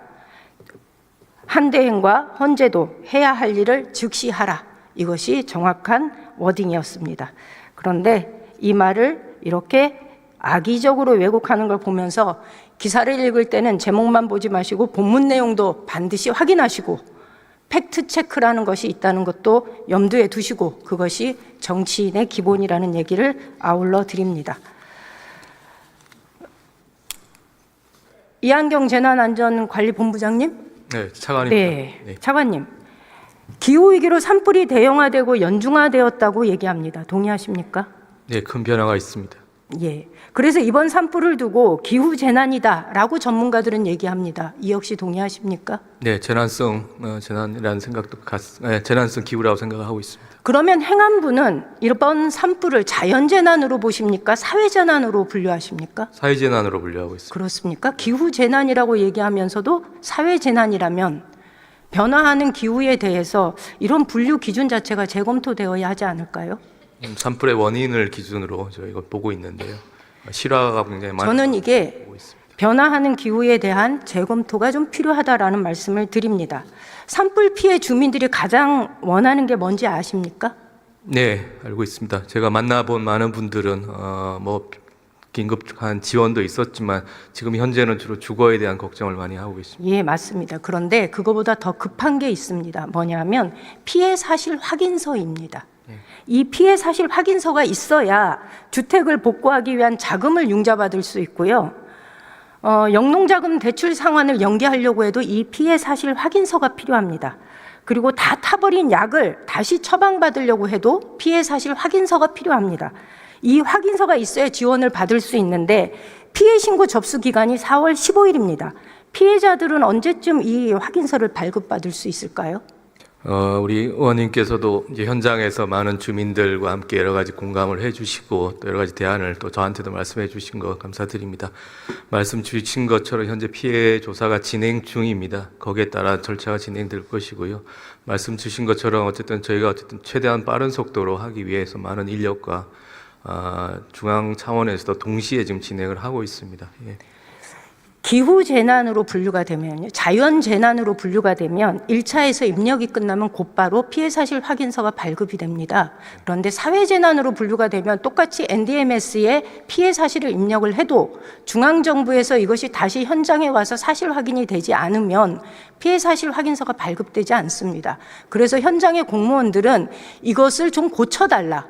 22년도 울진 산불이 발생했을 때도 이 문제를 제기했는데 여전히 행안부는 이 시스템을 고치지 않아서 연기에 질식돼서 죽을 뻔했는데 이제는 행안부에 이게 고쳐지지 않는 이 시스템 때문에 NDMS 시스템 때문에 우리가 숨막혀 죽겠다라는 얘기를 합니다. 고쳐야 되지 않을까요?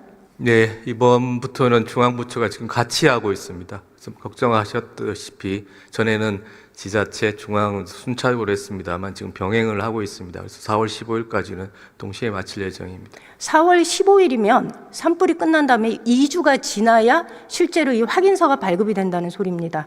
그러면 그전에는 피해 주민들은 아무것도 할 수가 없습니다. 이것을 시스템도 손을 봐야 되고요. 피해 사실 확인서를 발급받는 것도 단축시켜 주시기 바랍니다. 이게 이렇게 늦어지는 이유는 실제로는 그 내면을 들여다보면 지자체가 입력한 피해 사실을 믿을 수 없기 때문에 이런 조치가 이루어진 겁니다. 이런 경우에는 지자체에서 시행한 피해 사실 확인을 믿고 신뢰하면서 즉시 발급이 될 수 있도록 조치를 취해 주시기 바랍니다. 한 가지 말씀드리고 싶은 것은 피해 조사가 조금 연장이 됐습니다. 그 이유는 지역에 계신 분들이 주로 농업 피해를 상당히 많이 입었습니다. 그래서 개화기까지 좀 기다려달라고 짚어야 피해가 확인되기 때문에 농작물에 대한 그래서 기간이 조금 더 연장이 되신 거고요. 저는 어쨌든 가능한 빠른 속도로 피해 조사를 완료한다는 게 지금 목표입니다. 예, 알겠습니다. 들어가셔도 좋습니다. 이번에 산불 피해를 통해서 피해를 입은 중소기업들에 대한 피해 규모는 혹시 파악이 됐습니까? 네, 저도 이제 이틀 전에 내려왔다 왔습니다. 중소기업 자체는 안동을 중심으로 한 50개 기업이 지금 피해를 입은 걸로 알고 있습니다. 지금 이 중소기업들의 경우 경영에 굉장히 어려움을 겪고 있는데요. 지금 우리 규정에 의하면 중소기업들에 대한 피해 구제책이 대출 말고는 없습니다. 네, 지금은 그런 상황입니다. 네. 예, 이거 규정을 좀 바꿔야 되지 않겠습니까? 네, 이런 부분들이 되려면 지금 상황에서 저희가 갖고 있는 규정으로는 좀 어려운 상황이 있고요. 그래서 제가 현장에 갔을 때도 특별법 이야기를 많이 하셨습니다. 그러니까 그런 부분을 가지고서 이분 대응해야 되지 않을까 하는 분들을 많은 현장의 분들이 이야기를 해주셨습니다. 네. 특별법이 필요하다라는 것에 동의합니다. 그렇지만 특별법이 제정되고 그것이 통과되는 데는 시기가 필요합니다. 시간이 걸립니다. 그것보다는 행안부의 사회재난 구호 및 복구비용 부담 기준 등에 관한 규정, 이 규정을 바꾸면 얼마든지 즉각 지원이 가능합니다. 네. 행안부와 협의를 하셔야 되지 않겠습니까? 네, 저희가 지금 행안부뿐만 아니라 전체 중대본 차원에서 현장의 목소리를 가지고 네. 지금 상황에서 법령의 규정 내에서 또는 그걸 넘어서 할 수 있는 무엇이 있을지 관계부처가 함께 협의하고 있는 상황이라고 말씀드리겠습니다. 적극 협의하셔서 실제로 경영난의 어려움을 겪고 있다가 이번에 산불의 피해까지 겹친 분들에게 기껏해야 해줄 수 있는 것이 대출이다라고 하는 무책임한 대책이 나오지 않도록 행안부와 협의해 주시기 바랍니다. 일단 저희는 이틀 전부터 1대1로 좀 컨설팅을 지금 하고 있습니다. 비상대책위원장님을 중심으로 해서 지금 각 그 기업들이 가지고 있는 어려움이 무엇인지 파악을 하고요. 일단 또 대출이나 그런 외에도 여러 가지 지금 저희가 해드릴 수 있는 것들이 조금 있더라고요. 직생 뭐 기준의 완화라든지 모든 것들을 봐서 가능한 조속한 시간 내에 좀 더 효과 있는 그런 지원이 될 수 있도록 노력하도록 하겠습니다. 예, 부탁드립니다. 네. 수고하셨습니다. 농림부 장관님. 예. 예. 이번에 농민들의 피해가 굉장히 컸습니다. 맞습니다. 아까 존경하는 김영동 의원님 질의 중에 장관께서 특별지원 대책 마련하겠다라고 말씀하셨습니다. 네, 네. 이 부분에 대해서 구체적인 언급을 좀 해주시겠습니까? 네, 지금 저희가 3월 31일 날 저희 농업 분야에서 할 수 있는 대책들을 발표를 미리 하였습니다. 근데 그것 가지고는 아직 좀 부족한 대목이 있어서 관계부처랑 협의해서 좀 더 확대하겠다는 말씀을 드렸고요. 지금 발표된 대책은 지금 영농철이기 때문에 농기계가 소실이 많이 됐습니다. 그래서 농기계, 농자재 이런 것들을 지금 농기구까지요. 저희가 좀 작업 대행반까지 해서 좀 빨리 공급하는 거 요거를 하나 추진하고 있고요. 그다음에 일단은 그 보험에 가입한 농가들 중심으로 해서 피해 조사를 신속하게 해서 보험이 확정되지 않았더라도 50% 정도는 선지급할 수 있도록 지금 조치를 하려고 합니다. 그리고 농축산 경영자금 등을 쓰신 분들이 꽤 많습니다. 그래서 요거를 좀 상환 유예를 한 2년 정도 하고 이자 감면을 해드리는 조치, 그리고 필요한 일정 범위 내에서 추가적인 그 융자를 하는 뭐 이런 것들도 고려를 하고 있습니다. 그리고 그 밖에도 뭐 정부 양곡을 그 지급한다거나 그다음에 왕진버스나 영농 도우미 뭐 이렇게 좀 인력을 지원한다거나 이런 것들을 저희 나름대로는 광범위하게 그 계획을 하고 있는데요. 근데 아무래도 이제 재해복구 지원금 이런 것들을 조금 더 신속하게 지원하는 게 필요하고 재해복구 지원금의 어떤 현실화율 이런 거를 좀 높이는 것 요거를 관계부처와 좀 협의를 하려고 합니다. 예, 부탁드립니다. 대출 상환 연기가 네. 말씀을 하시니까 축종별로 이것도 차등을 두어야 된다는 얘기를 드리겠습니다. 예, 예. 3개월마다가 출하되는 축종이 있고 6개월마다 출하되는 축종이 있고 3년에 걸려야 출하되는 축종이 있는데 대출 상환 기한을 똑같이 한다면 문제가 네, 있지 않겠습니까? 맞습니다. 그래서 이 부분도 현실화해 주시기를 부탁드리겠습니다. 예, 그렇게 하겠습니다, 의원님. 네, 그리고 제가 더 걱정하는 것은 이번 산불 피해 난 지역이 단순한 피해 수준이 아니라 농업 기반 자체가 붕괴되었다는 겁니다. 의성, 안동, 청송은 사과 주산지지 않습니까? 그래서 국내 공급의 60%가량을 차지하고 있고요. 의성 자두는 전국 생산량의 25%입니다. 그리고 영덕의 송이 생산량은 전국에서 30%를 차지하는데 송이산이 다 타버렸습니다. 이렇게 붕괴된 농업 기반을 어떻게 다시 복구할 것인가? 라는 문제에 대해서 대책이 있으시면 좀 말씀해 지금 주시겠습니까? 일단은 제가 일요일 날 의성의 사과 농장을 좀 가보니까 그 피해를 입은 그 과수원이어도 그 개별 목별로 조금 상황이 다른 것 같아서요, 의원님. 일단은 개화기가 돼야 사실은 정확한 피해 상황을 알 수 있긴 하지만 저희로서는 그 수급에 영향을 미치지 않도록 그리고 영농 기반을 지킬 수 있도록 지금은 저희가 진흥청하고 그 지자체하고 다 같이 해서 생육관리 협의체를 구성을 했습니다. 그래서 필요한 지금 기반을 유지할 수 있도록 필요한 지원들을 하고요. 그 폐목들을 빨리 정리하고 그 묘목들 빨리 식재하는 것 이것까지 지금 검토를 하고 있습니다. 대책이 장기적이고 맞습니다. 지속적이어야 된다라는 맞습니다. 당부를 드리면서 섬세한 대책 마련 부탁드리겠습니다. 수고하셨습니다. 네.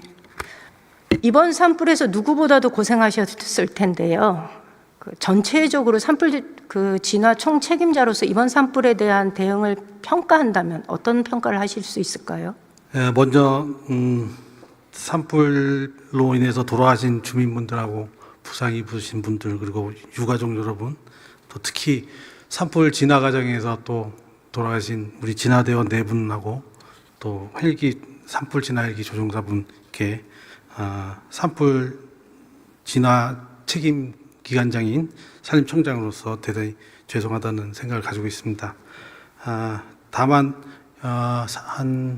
저희들이 많은 산불을 수차례 수십 년 동안 꺼왔는데 기상 상황이라든지 이런 것들은 요번에 좀 다른 것들이랑 많이 차이가 있었다고 생각이 됩니다. 22일 오전 11시에 산불이 발생했습니다. 그리고 일기예보에 의하면 25일 날 강풍이 불 것이다라고 이미 예고가 되어 있었습니다. 그런데 결국 초기 진압에 실패하면서 이 불이 영덕까지 번지는 것을 막아내지 못했습니다. 초기 진화에 실패한 이유가 뭘까요?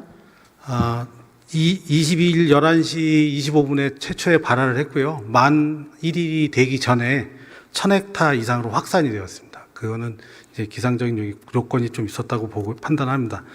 그래서 제가 1000헥타 되는 23일 날 공부시에 현장의 그 진화율이 2.9%였습니다. 하지만 이제 25일까지 68%까지 진화율을 많이 올렸습니다.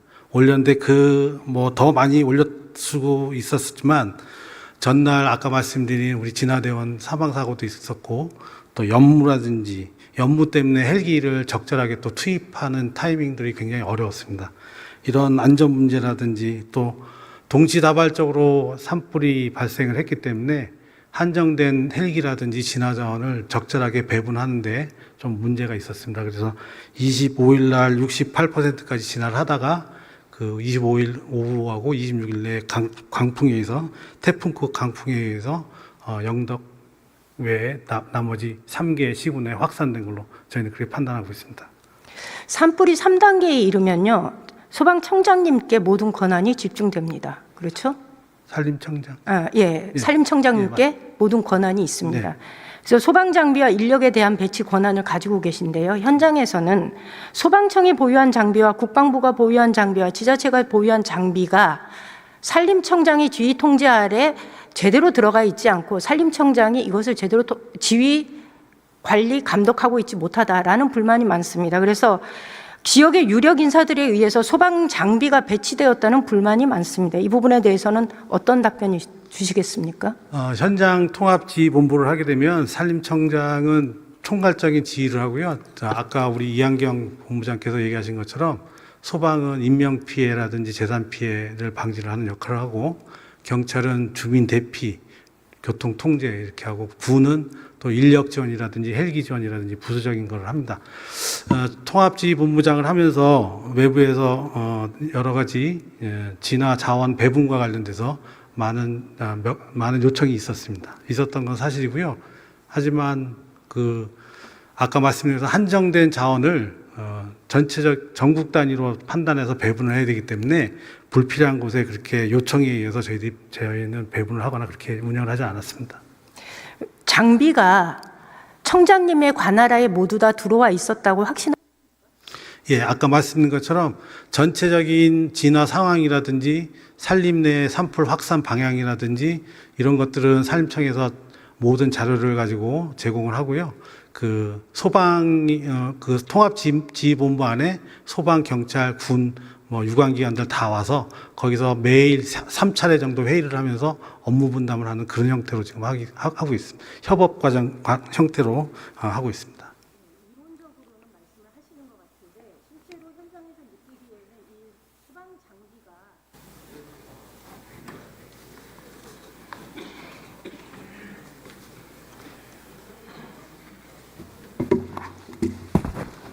심우정 검찰총장 자녀의 외교부 특혜 채용 의혹을 알고 계시죠? 네.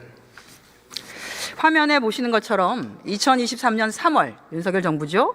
2023년 3월 국민권익위원회가 공무직 채용의 공정성을 위해서 채용절차법 등 채용 관련 법령에 근거해 전 부처에 시달한 행정기관 비공무원 공정채용 표준 기준 업무 매뉴얼입니다. 이 기준에 맞추어서 심우정 검찰총장 자녀의 채용 과정을 하나하나 확인해 보도록 하겠습니다. 공정채용 매뉴얼 제2조에 따르면 공고된 내용을 별도의 변경 절차를 거치지 아니하고 공고된 사항과 다르게 채용 전형을 시행하는 것을 채용 비리로 정의하고 있는데 심우정 검찰총장 자녀 특혜 채용이 바로 이에 해당합니다. 외교부 소속 기관인 국립외교원은 2024년 1월 기간제 연구직 채용 공고를 내면서 석사학위 소지자로 자격 요건을 명시하였음에도 석사학위 취득 예정자인 심우정 총장의 자녀를 채용했습니다. 이유가 무엇이었죠? 당시 채용 절차가 1월, 2월에 열렸기 때문에 그 석사학위를 취득할 예정자에 대해서 그걸 증명을 해오면은 자격을 인정해 주는 것으로 한 것으로 알고 있습니다. 2021년부터 시행해 왔습니다. 2023년 3월 국민권익위원회가 그렇게 하는 것이 바로 채용 비리니까 그렇게 하지 말라고 외교부를 포함한 전 행정기관에 권고를 했는데도 그렇게 했습니까? 권고 사항이었고 저희가 이제 그런 절차를 밟음에 있어서 모든 사람들한테 공평하게 했던 것입니다. 그리고 공고문에 그게 기재되어 있지는 않았지만은 문의를 해온 사람들에 대해서는 다 똑같이 안내를 해 주었고 그런 자격으로 응시한 사람들이 있었습니다. 그렇지 않습니다. 심우정 총장의 자녀가 유일했었다는 말씀을 드리겠습니다. 자, 국립외교원에서 8개월간 연구직 다급으로 근무한 심 총장의 자녀는 올해 2월 달에 외교부 본부에 연구직 나급 한 단계 상향한 자리죠. 지원해서 최종 합격하였습니다. 차관, 심우정 검찰총장 자녀가 최종 합격할 수 있었던 배경은 무엇이었을까요? 아직 그 동인이 외교부 직원으로 채용된 것이 아닙니다. 외교부가 지난 4월 1일에 감사원에 감사 청구를 했기 때문에 감사 결과가 나올 때까지 동인이 최종적으로 채용될지 여부에 대해서는 유보하고 있습니다.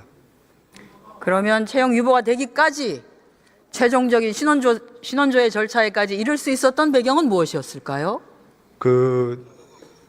이 서류 심사나 면접 절차 과정에서 그 응시자들의 인적 사항 같은 그런 정보를 일절 요구하지 않는 그런 블라인드 방식에 의해서 채용이 된 것입니다. 따라서 뭐 어떤 특혜가 쥐어질 수 있는 그런 상황이 아니었다는 점을 말씀드리겠습니다. 외교부가 굉장히 적극적으로 조력했다는 말씀을 드리겠습니다. 자, 말씀드리겠습니다. 외교부는 올해 1월 달에 본부에서 연구직 채용 공고에 뭐라고 명시했냐? 경제 관련 석사 학위자로서 해당 분야 실무 경력 2년 이상인 자로 자격 요건을 명시했습니다.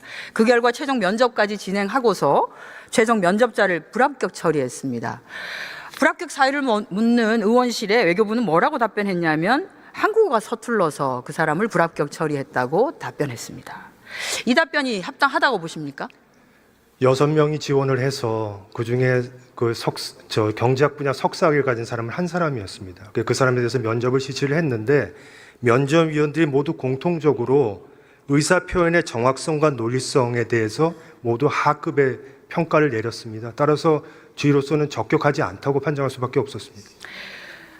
석사학위를 소지했고 해당 분야 실무 경력 2년 이상으로 한국에서 출생해서 성장하고 우리 국적의 우리나라 국민인데 한국어가 서툴어서라고 하면 납득이 가능할까요?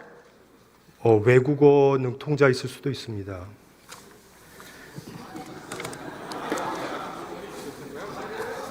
장난하지 마시고요. 자, 지난 2월 5일에 외교부는 해당자를 불합격시킨 다음에 재공고를 했습니다. 그런데 자격 요건을 원래 필요하다고 하는 경제 분야에서 국제 정치 분야로 변경해서 재공고했습니다. 그러니 1차 공고 시에는 자격 요건 대상자도 되지 않았던 심우정 총장의 딸이 응시했고 최종 합격해서 신원조회 절차 거치다가 문제 제기되니까 지금 감사원 감사 청구하신 거 아닙니까? 차관, 심우정 총장의 자녀가 석사학위 어떤 분야에서 받으셨죠? 국제 정치학으로 알고 있습니다. 120만 구직 청년들에게는 어렵기만 하고 한 채용 시장이 어떤 이에게는 아예 길을 만들어 주거나 그게 아니면 비단길이기만 한데 외교부의 조력이 없었다면 가능했겠는가? 의원님, 1차 공고에서 6명이 지원을 했고 그중에 1명만이 석사학위 소지자였습니다. 경제학 분야에. 계속해서 그렇게 공고를 낼 경우에 우리가 원하는 그런 인재를 얻을 수 없다고 생각을 했기 때문에 국제정치학 분야로 분야를 넓혔고 하지만 그 공고 자격 안에 경제학 분야에 학위를 가진 사람 우대하겠다고 얘기를 했습니다. 그래서 19명이 지원을 했는데 그중에서 1명만 경제학 학사가 있었고 그 사람도 서류 전형에서 떨어졌습니다. 따라서 어떤 특정한 사람을 염두에 두고 그렇게 그 전공 분야를 변경한 것이 아닙니다. 네, 그런 사례가 딱 한 건밖에 없는데 그게 바로 심우정 총장 딸이더라고요. 그러니까 제가 말씀드린 건 전공 분야를 바꾼 이유가 특정인을 상정하고 바꾸지 않았다는 말씀입니다. 그런 사례가 그전에도 없었고 아마 앞으로도 없겠죠. 딱 한 건 있었는데 바로 심 총장의 자녀였습니다. 자, 전공 분야를 바꾸어 준 외교부는 실무 경력이라고 하면 국립외교원 근무 8개월이 전부인 심우정 총장의 자녀를 위해서 단순 경험을 경력으로 인정하는 배려를 넘는 위법을 실행하기까지 하였습니다. 심 총장 자녀는 지도교수가 센터장인 어떤 특정 센터의 석사 연구생으로 활동을 했는데요. 응시 원서에는 석사 연구생이 아닌 연구보조원으로 제출했고 외교부는 석사 연구생 활동과 무급 체험형 인턴십까지 더해서 총 실무 경력을 35개월로 인정을 했습니다. 화면을 한번 보시죠. 매뉴얼에 따르면 금전적 보상을 받는 경우에 경력으로 작성하고 금전적 보상이 없는 경우는 경험으로 작성하도록 되어 있습니다.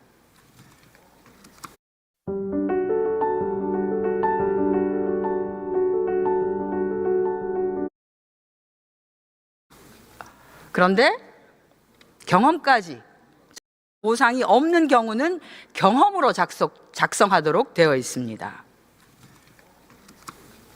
그런데 경험까지 전부 티끌 모아서 35개월을 인정했죠. 다음 화면 보시겠습니다.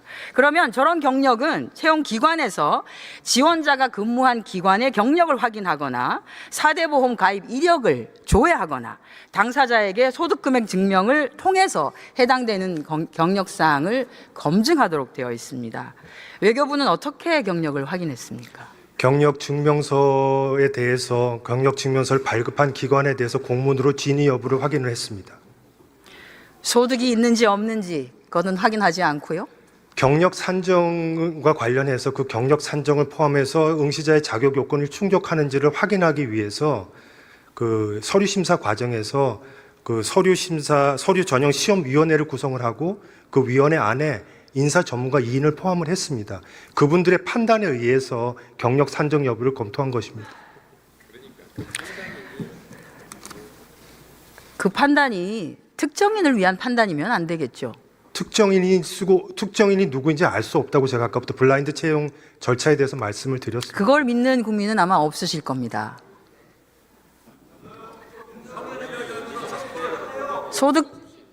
소득 금액 증명도 안 되고 4대 보험기관 조회도 하지 아까 말한 그 않고. 3가지 방법 중에 1가지 이상의 방식으로 진위를 확인하게 돼 있기 때문에 외교부는 경력 증명에 대한 진위 여부를 확인하는 공문을 발송을 자, 한 이 건에 대해서 외교부는 이렇게 얘기하더라고요. 공무원 법령에 따라서 진행되는 일반 공무원 채용하고 달리 공무직 채용을 할 수 있다. 공무직 채용은 좀 달리해서 할 수 있다.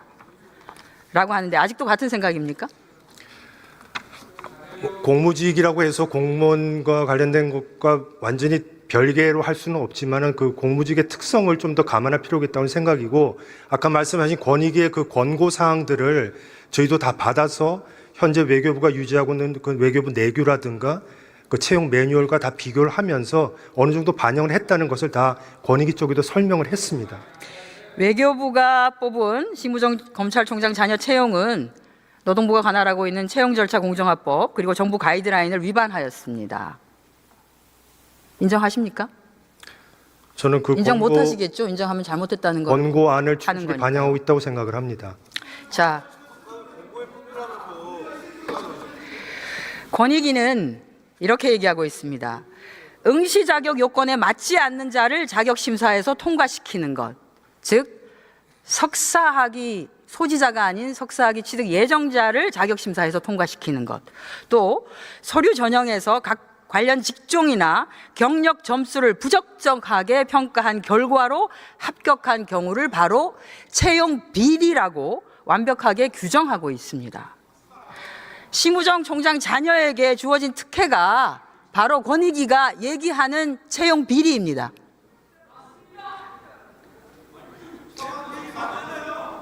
석사학위 소지 예정자도 가능하다는 것을 모든 응시자들한테 알렸고, 그다음에 경력 산정도 인사 전문가를 포함한 위원회에서 검토한 결과라는 걸 말씀드리겠습니다.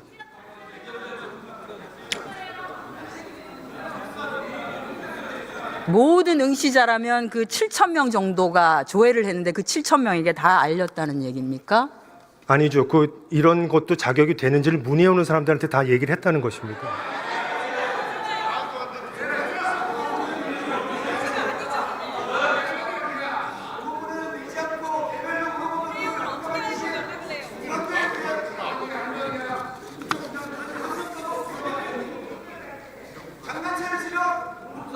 공익감사를 청구를 하셨던데 공익감사 청구한 사유는 무엇입니까? 위법성을 인정해서입니까? 아닙니다. 저희가 여러 차례 이 절차가 어떻게 진행된지를 설명했음에도 불구하고 계속 문제가 제기됨에 따라서 객관적인 판단을 받아볼 필요가 있다는 생각이 들어서 감사원에 공익감사 청구를 하게 된 것입니다.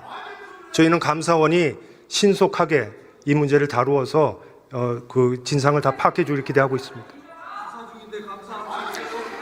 들어가셔도 좋습니다. 검찰총장에 대한 감찰권은 어디에 있습니까? 예, 법무부에 있습니다. 검찰총장의 사회적 지위는 자녀의 채용 과정이나 이런 데서 충분하게 직간접적으로 영향력을 발휘할 수 있는 위치이기도 하죠. 네. 심우정 총장 자녀의 외교부 채용 과정에서 채용의 압박 여부라든지 또는 외교부와의 사전 교감 여부라든지 특히 심우정 총장이 어떤 근거에서 자신의 자녀가 35개월의 실무 경력을 충족했다라고 자신 있게 밝혔는지 샅샅이 좀 밝혀야 될 것 같습니다. 신속히 감찰에 임해 주십시오. 네, 감찰 여부는 일단은 외교부에서 공익감사를 청구한 사항이기 때문에 그 결과를 지켜봐야 될 것으로 생각합니다.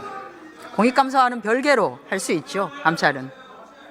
그래서 그 부분은 감찰 필요성 여부는 별도의 검토가 필요한 사항이라고 생각합니다. 심우정 총장이 떳떳하다면 감찰을 피하지 않겠죠. 일단 뭐 사실관계와 그에 따른 어떤 이제 적법성, 적격성 여부에 대한 평가가 필요한 부분인데 그 부분은 이제 감찰 차원에 앞서서 이 관련 행정기관에서 일단 판단할 것으로 생각합니다. 네, 검토한다고 시간을 끌지 마시고 조속하게 감찰에 착수해 주시기 바랍니다. 또 하나는 대검은 심우정 검찰총장 자녀 특혜 의혹에 대한 사실관계도 확인되지 않았는데 검찰총장의 딸에 대한 의혹이 제기되자마자 정당한 채용이었다고 밝히면서 마치 국선 변호인 행세를 하고 있습니다. 관련해서 이 경과도 함께 조사해 주시기 바랍니다. 네, 뭐 위원님 말씀을 참고해서 대검이 무슨 근거로 네네. 그런 브리핑을 할 수 있었는지를 밝혀야 한다고 봅니다. 네, 위원님 말씀 참고해서 저희가 향후 대응 방안 등을 검토해 보도록 하겠습니다. 감찰을 하십시오.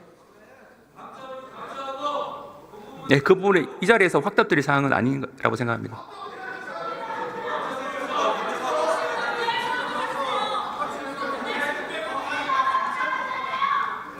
예전에는 수많은 의혹에 대해서 굉장히 많은 감찰과 수사와 압수수색과 이런 것들도 하는 것을 저희가 다 알고 있는데요.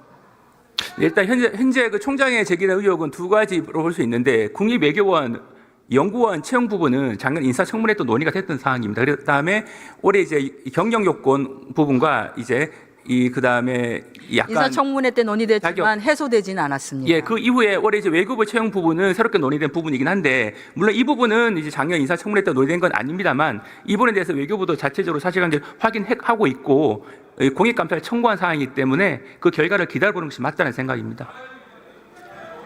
총장에 대한 감찰에 착수해 주시기 바랍니다. 예, 위원님 말씀 참고해서 저희 대응 방향 여부를 검토해 보도록 하겠습니다. 들어가셔도 좋습니다. 심 총장 자녀 특혜 채용과 관련한 내용은 고용노동부 소관 법률인데요. 채용 절차의 공정화에 관한 법률을 명백하게 위반한 사항입니다. 동법 14조에 따르면 고용노동부 장관은 법 위반 사실의 확인 등을 위해서 조사해야 하고 조사할 수 있습니다. 조사하시겠습니까? 이 부분이 지금 감사원에 공익감사가 청구되어 있고 또 공수처에서 고발 사건을 수사하고 있는 그것과는 관계없이 노동부는 조사할 수 있습니다. 뭐 저희도 할 수 있겠습니다만 이렇게 중복적으로 계속하는 게 어떤지 이런 부분 우리가 검토를 해서 필요하다면 하도록 하겠습니다. 조사권이 있고 의혹이 채용 비리인데요. 노동부가 조사 여부를 검토한다라고 하는 것은 그냥 핑계대고 안 하려고 하는 거 아니냐라는 그렇지 않습니다. 의구심을 낳을 수 있습니다. 어느 정도 이제 우리가 조사를 할 때는 그건 근거가 좀 있어야 되는데 그 근거를 이제 언론 보도라든지 의원님께서 질의하시는 거나 또 감사원 공익감사가 청구됐다거나 공수처 고발 사건 수사를 한다 이런 걸 보고 우리도 막 덩달아 하자 무조건 이렇게 할 수는 없고 일정한 정도의 저희 부처에 사건이 접수된다든지 저희가 중대한 혐의를 가졌을 때는 분명히 투명하고 공정하게 엄격하게 반드시 의원님 기대에 어그러지지 않게 반드시 수사할 것이라고 저는 약속을 드릴 수 있습니다. 네, 조사해 주십시오. 네. 들어가셔도 좋습니다. 윤석열 정권이 내세웠던 공정과 상식은 그들만을 위한 공정과 상식이었음이 심우정 검찰총장 자녀 채용 비리 의혹으로 또다시 그 얼굴을 만천하에 드러냈습니다. 기회를 기다려온 수많은 청년들이 외면당했을 현실을 그냥 지나칠 수 없습니다. 공정한 사회는 침묵 위에 세워지지 않습니다. 국민을 대신해서 끝까지 묻고 또 묻겠습니다. 반드시 책임을 지게 하겠습니다. 고맙습니다. 되는데 시간을 조금 놓쳤습니다만 그래도 말씀은 해야 될 것 같아서 오늘이 2025년 4월 3일입니다. 77년 전 48년 4월 3일 제주에서는 무참한 국민들의 그 학살이 있었습니다. 제주도민 28만 명 중에 5.5만 명이 그 과정에서 희생이 됐고 목숨을 잃었습니다. 국가 권력에 의한 이런 우리 무고한 국민들의 학살, 무고한 국민들의 희생 이런 일들이 다시는 있어서는 안 되기 때문에 또 그때 희생당하신 분들이 77년 동안 그 한을 다 풀지 못하고 또 진상이 제대로 규명되지 못하고 한 점들에 대해서 오늘 제주도에서도 추념식을 통해서 그런 제대로 밝혀야 됨을 다시 한번 각오하고 왔습니다. 우리 국회가 그 4.3의 진상규명 그리고 그 피해의 적절한 보상 또 이 일이 역사 속에서 잊혀지지 않도록 하는 조치 이런 것들에 대해서 좀 더 관심을 가지고 국회가 앞장서서 문제를 풀어나가자 하는 그런 다짐의 마음을 함께 가져야 될 때라고 생각합니다. 우리 국회 여러분들, 국회의원 여러분들이 함께 힘을 모아서 이 일을 해나가자 하는 말씀을 드립니다. 네, 반갑습니다. 고생이 많으십니다. 최상목 경제부총리께서 오늘 출석을 하시지 않으셔서요. 제가 처장님께 물을 수밖에 없습니다. 경제부총리는 정부조직법에 의해서 기획재정부 장관은요. 우리나라의 환율, 외환보유고, 대미 금융정책 등을 총괄하는 고위정책 결정자입니다. 알고 계시죠? 네. 네. 최상목 경제부총리의 미국 30년 만기 국채 투자 현황을 보면 2023년도 정기재산 변동 신고 시에는 없었습니다. 경제수석 비서관 당시인데요. 그러다가 그해 말에 인사청문회를 합니다. 부총리 인사청문회를 하는데 그때 1억 7천만 원 정도의 미국 국채를 부유를 하고 있습니다. 그래서 그때 이게 문제가 되어서 부적절하다라고 하니까 여기에 대해서 이제 매도 약속을 하고 24년도 정기재산 변동 신고 시에는 없습니다. 그러니까 매도를 한 것으로 보입니다. 그게 아니라면 이제 그것은 이 자체 신고 자체가 문제가 있는 거겠죠. 그리고 나서 올해 또 3월 정기재산 변동 신고에서 1억 9,700여만 원, 그러니까 한 2억 원 정도 매입한 걸로 보이는데요. 처장님께서는 그 공직자 윤리법상 이해충돌 방지 의무 알고 계신가요? 네. 네. 혹시 말씀해 주시겠습니까? 뭐 그런 부분이 지금 우리 공수처의 좀 수사 대상이 좀 제한되어 있습니다. 예, 그래서 만일에 이제 그런 부분이 해당되는 부분이 있으면 저희들은 법과 원칙에 따라서 이 부분 지금 의원님 말씀하신 부분 유념해서 또 조사할 수 있는 그런 상황입니다. 네, 그 제가 봤을 때는 어쨌든 팔고 다시 사지 않았습니까? 그러니까 그 얘기는 뭐냐 하면 이미 문제가 있다라는 것을 인식을 충분히 하고 다시 매입을 한 것. 이것은 충분히 고의적이고 매우 비윤리적이다 이렇게 생각하고 인사청문회를 통해서 국민들한테 약속을 한 것. 이것을 국민을 다시 기만한 행위에 해당이 됩니다. 그래서 굉장히 심각한 건데요. 제가 하는 자료를 보니까 일반 국민들은 평균 해외 증권 투자 금액이 한 1,400만 원 정도밖에 되지 않습니다. 그런데 자산이 얼마나 많은지 모르겠지만 2억 원이라는 것은 매우 큰 금액인데요.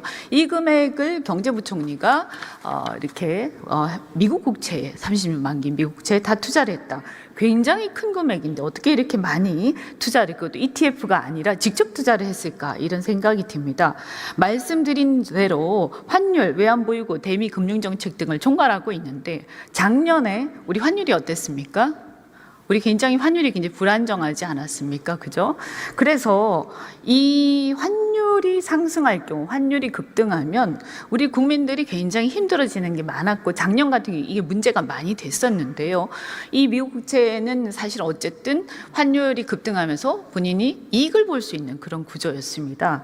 그런데 이것을 팔라고 해서 다시 팔았는데 그리고 나서 다시 샀습니다. 그것도 환율이 굉장히 어려울 때 그래서 이것은 저는 매우 심각한 문제가 있다. 그래서 이거는 이해충돌 방지 의무 위반 그리고 또 말씀 아까 잠깐 드렸지만 한국은행의 금리 결정 과정 그리고 외환시장의 개입 계획 그리고 정부의 환율 방어 정책 이런 것들의 정보를 실시간으로 또 접할 수 있는 자리이기 때문에 미공개 정보 이용 행위에도 해당할 가능성이 있다라고 생각을 합니다. 여기에 대해서 배임은 물론이고요. 물론 사실관계를 다 조사를 해보셔야 되겠지만 그래서 이런 부분들에 대해서 수사를 해야 되지 않느냐라고 생각하는데 어떻게 생각하십니까? 뭐 의원님의 그 고위공직자의 그 청렴성을 강조하는 그런 부분에 대해서 깊이 동의를 하고요. 다만 이 고위공직자 범죄 또 수사 대상은 또 제한되어 있으니까 혹시 그런 부분에 대해서 저촉하는 부분이 있는지 만일 저촉된다면 법과 원칙에 따라서 성실히 수사하도록 그렇게 하겠습니다. 네, 청렴성 그냥 고위공직자라서 그런 게 아니고요. 이분이 경제부총리이기 때문에 더욱더 그런 것입니다. 자신의 일이 바로 이런 것이었고 문제는 국익과 사익이 정확하게 상반되는 상황 속에서도 계속 보유하고 있었다. 당연히 팔았으면 다시 사지 않는 것이 정상적인 사고겠지요. 그죠?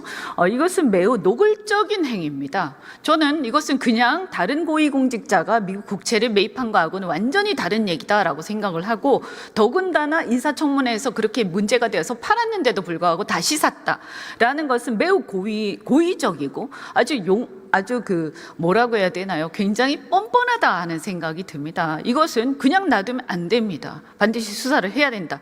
이렇게 생각하고 적어도 조사를 해서 문제가 없다라고 저는 문제가 없다라고 될 리가 없다고 생각합니다. 왜냐하면 공직자윤리법은 이거 실제로 이익을 얻었느냐 안 얻었느냐가 문제가 아니다. 그렇지 않습니까? 예, 그래서 공수처의 수사 대상이 맞다면 응당 수사를 하셔야 됩니다. 네, 의원님 말씀 유념하겠습니다. 네, 들어가셔도 좋습니다. 네, 반갑습니다. 검찰총장께서 나오시지 않으셔가지고 불가피하게 차관님 줄 수밖에 없습니다. 오늘 김건희 주가 조작 유죄가 확정되지 않았습니까? 불기소 처분에 대한 재수사 해야 된다 이렇게 생각을 합니다. 헌재에서는 이미 이창수 지검장에 대한 사건에서 기각을 하긴 했지만 여기에 대해서 문제의식을 기자한 바가 있습니다. 알고 있습니까? 네, 읽어봤습니다. 네네네. 그래서 오늘 이 판결을 정확히 보시고 여기에 대해서 어쨌든 사건 일일이 다 지휘하는 건 아니지만 이 부분에 대한 이 검찰총장이나 이쪽 검찰에서의 재수사는 꼭 필요하다. 저는 그렇게 생각합니다. 네, 지금 이 항고가 제기돼서 서울 고검에서 수사 중에 있는 사안인데 아마 참고할 것으로 제가 하고 있습니다. 그리고요. 법원의 구속 취소, 윤석열 구속 네네. 취소에 대한 검찰의 즉시항고 관련해서 네네. 네. 왜 하지 않았다고 그렇게 얘기합니까? 검찰에서? 기본적으로는 영장주의 원칙입니다. 헌법재판소 결정이 비춰봤을 때 구속 계속 여부에 대한 판단을 사법권 독립 원칙에 의해서 신분이 보장된 판사가 아니라 검사나 그 밖의 행정기관의 의사에 전적으로 좌우하게 하는 것은 영장주의 원칙에 반한다고 하는 확립된 결정이 있어서 네. 신병이 이 풀려나지 않은 상황에서 즉시항고하는 것은 그 자체로서 위헌적인 판단을 받을 가능성이 굉장히 높다라는 차원에서 안 한 것인데 아마 위원님께서는 그러면 그냥 항고라도 왜 하지 않았냐는 말씀을 하실 수 있을 것 같은데 그 부분은 네. 수사 기관에서 판단을 이렇게 한 것 같아요. 첫 번째는 기본적으로 즉시항고를 할 수 있는 것으로 규정된 영역에 있어서 보통 항고가 가능하냐라고 하는 부분에 대해서는 이론이 많이 있습니다. 그래서 일부 주석서에는 즉시 항고가 가능하다고 규정된 사안에서 즉시 항고를 하지 않으면서 보통 항고는 안 된다는 설도 있고 또 한 가지가 이 재판부가 기본적으로 이 윤석열 대통령에 대한 1심 재판부인데 이 재판부의 취지가 이제 그 구속기간 날짜만 문제 삼은 것이 아니고 공수처의 수사권 등등을 비롯한 여러 가지 쟁점에 대해서 좀 논란의 소지가 있다. 그래서 이제 막 형사재판이 시작된 상황에서는 의문의 소지를 해소할 필요가 있다고 판단했기 때문에 수사팀에서는 결과적으로 1심 재판에 이제 본안 재판에 집중하는 것이 효율적이라는 판단을 한 것으로 생각하고 있습니다. 국민들이 차관님 말씀하시는 거 들어보면 무슨 말인지 하나도 모르실 것 같아요. 예. 이해가 안 갈 겁니다. 일반인들은. 예. 그래서요, 이게 말이 됩니까? 그러면 왜 다른 사람들은 석방하지 않습니까? 우리 대한민국은 헌법에 의해서 평등의 원칙이 있고 적법 절차가 있지 않습니까? 아시죠? 네. 왜 다른 사람들은 석방하지 않습니까? 지금 다른 사안을 제가 확인해 보니까 즉시 항고가 문제된 사안들은 모두 다 신병이 확보되지 않고 이제 석방된 상태에서 검찰에서 이제 즉시한 항고를 한 사례는 있는데 이 사건과 같이 지금 이제 위원님께서 말씀하신 바와 같이 저는 잠깐만 제가 네네. 끊어서 죄송한데 즉시 항고를 안 해도 이게 만약 잘못됐다고 생각해서 그냥 풀어줬으면 모든 국민들한테 그거 해야지. 그러면 국민들이 다 일일이 변호사 써가지고 즉시 항고 해야 돼. 아니, 죄송합니다. 이 판결을 갖다가 문제를 삼아야 됩니까? 이 결정을 받아야 됩니까? 예, 구속기간 산입에 대해서는 네. 그 판단에 대해서는 검찰에서도 법원의 판단과는 좀 다릅니다. 그래서 법원의 판단을 수용해서 그 종전의 관행을 바꾸는 것은 아니고 종전 관행대로 하되 다만 법원의 그 구속기간 산정에 대한 판단에 대해서는 동의할 수 없지만 본안 재판에서 다투겠다는 입장입니다.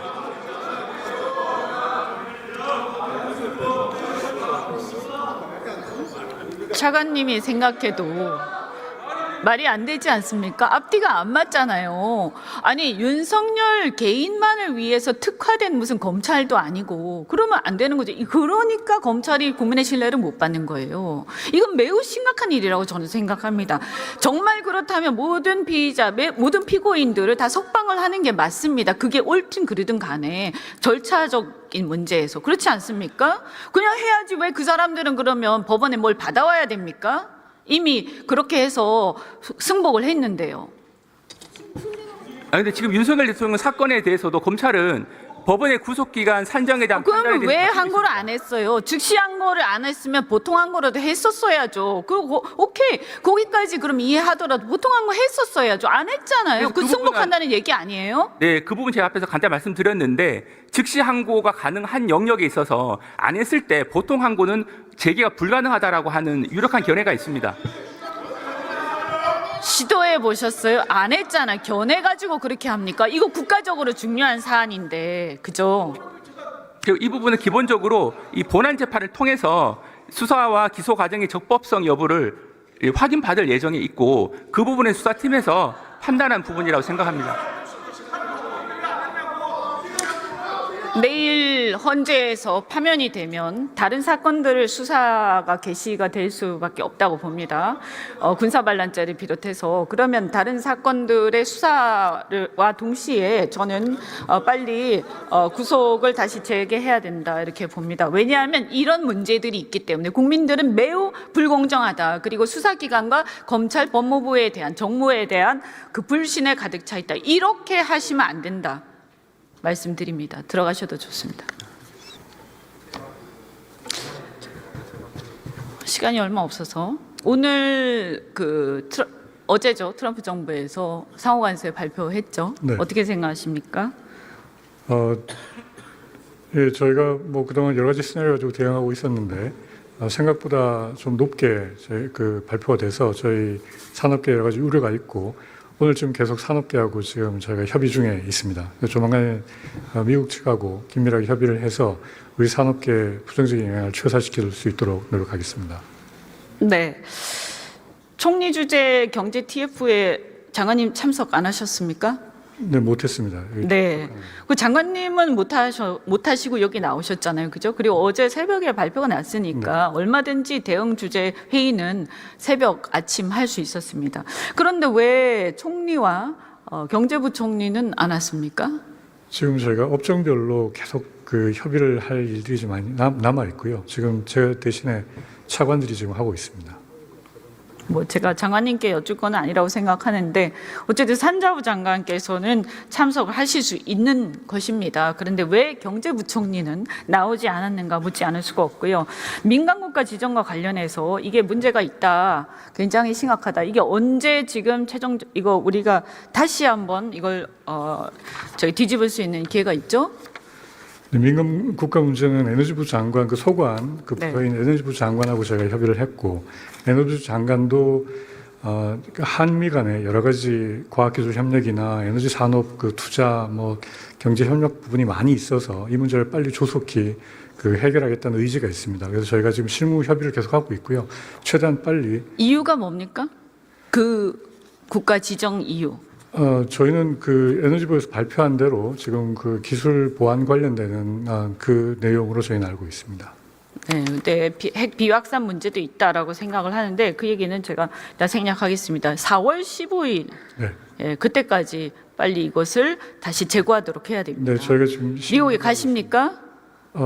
지금 실무 협의를 하고 있고 저는 지금 또 뭐 상호관세 문제도 있고 해서 저희가 여러 가지 지금 그 전략을 보고 있고요.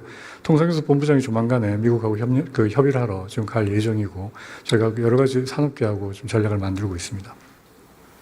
네, 알겠습니다.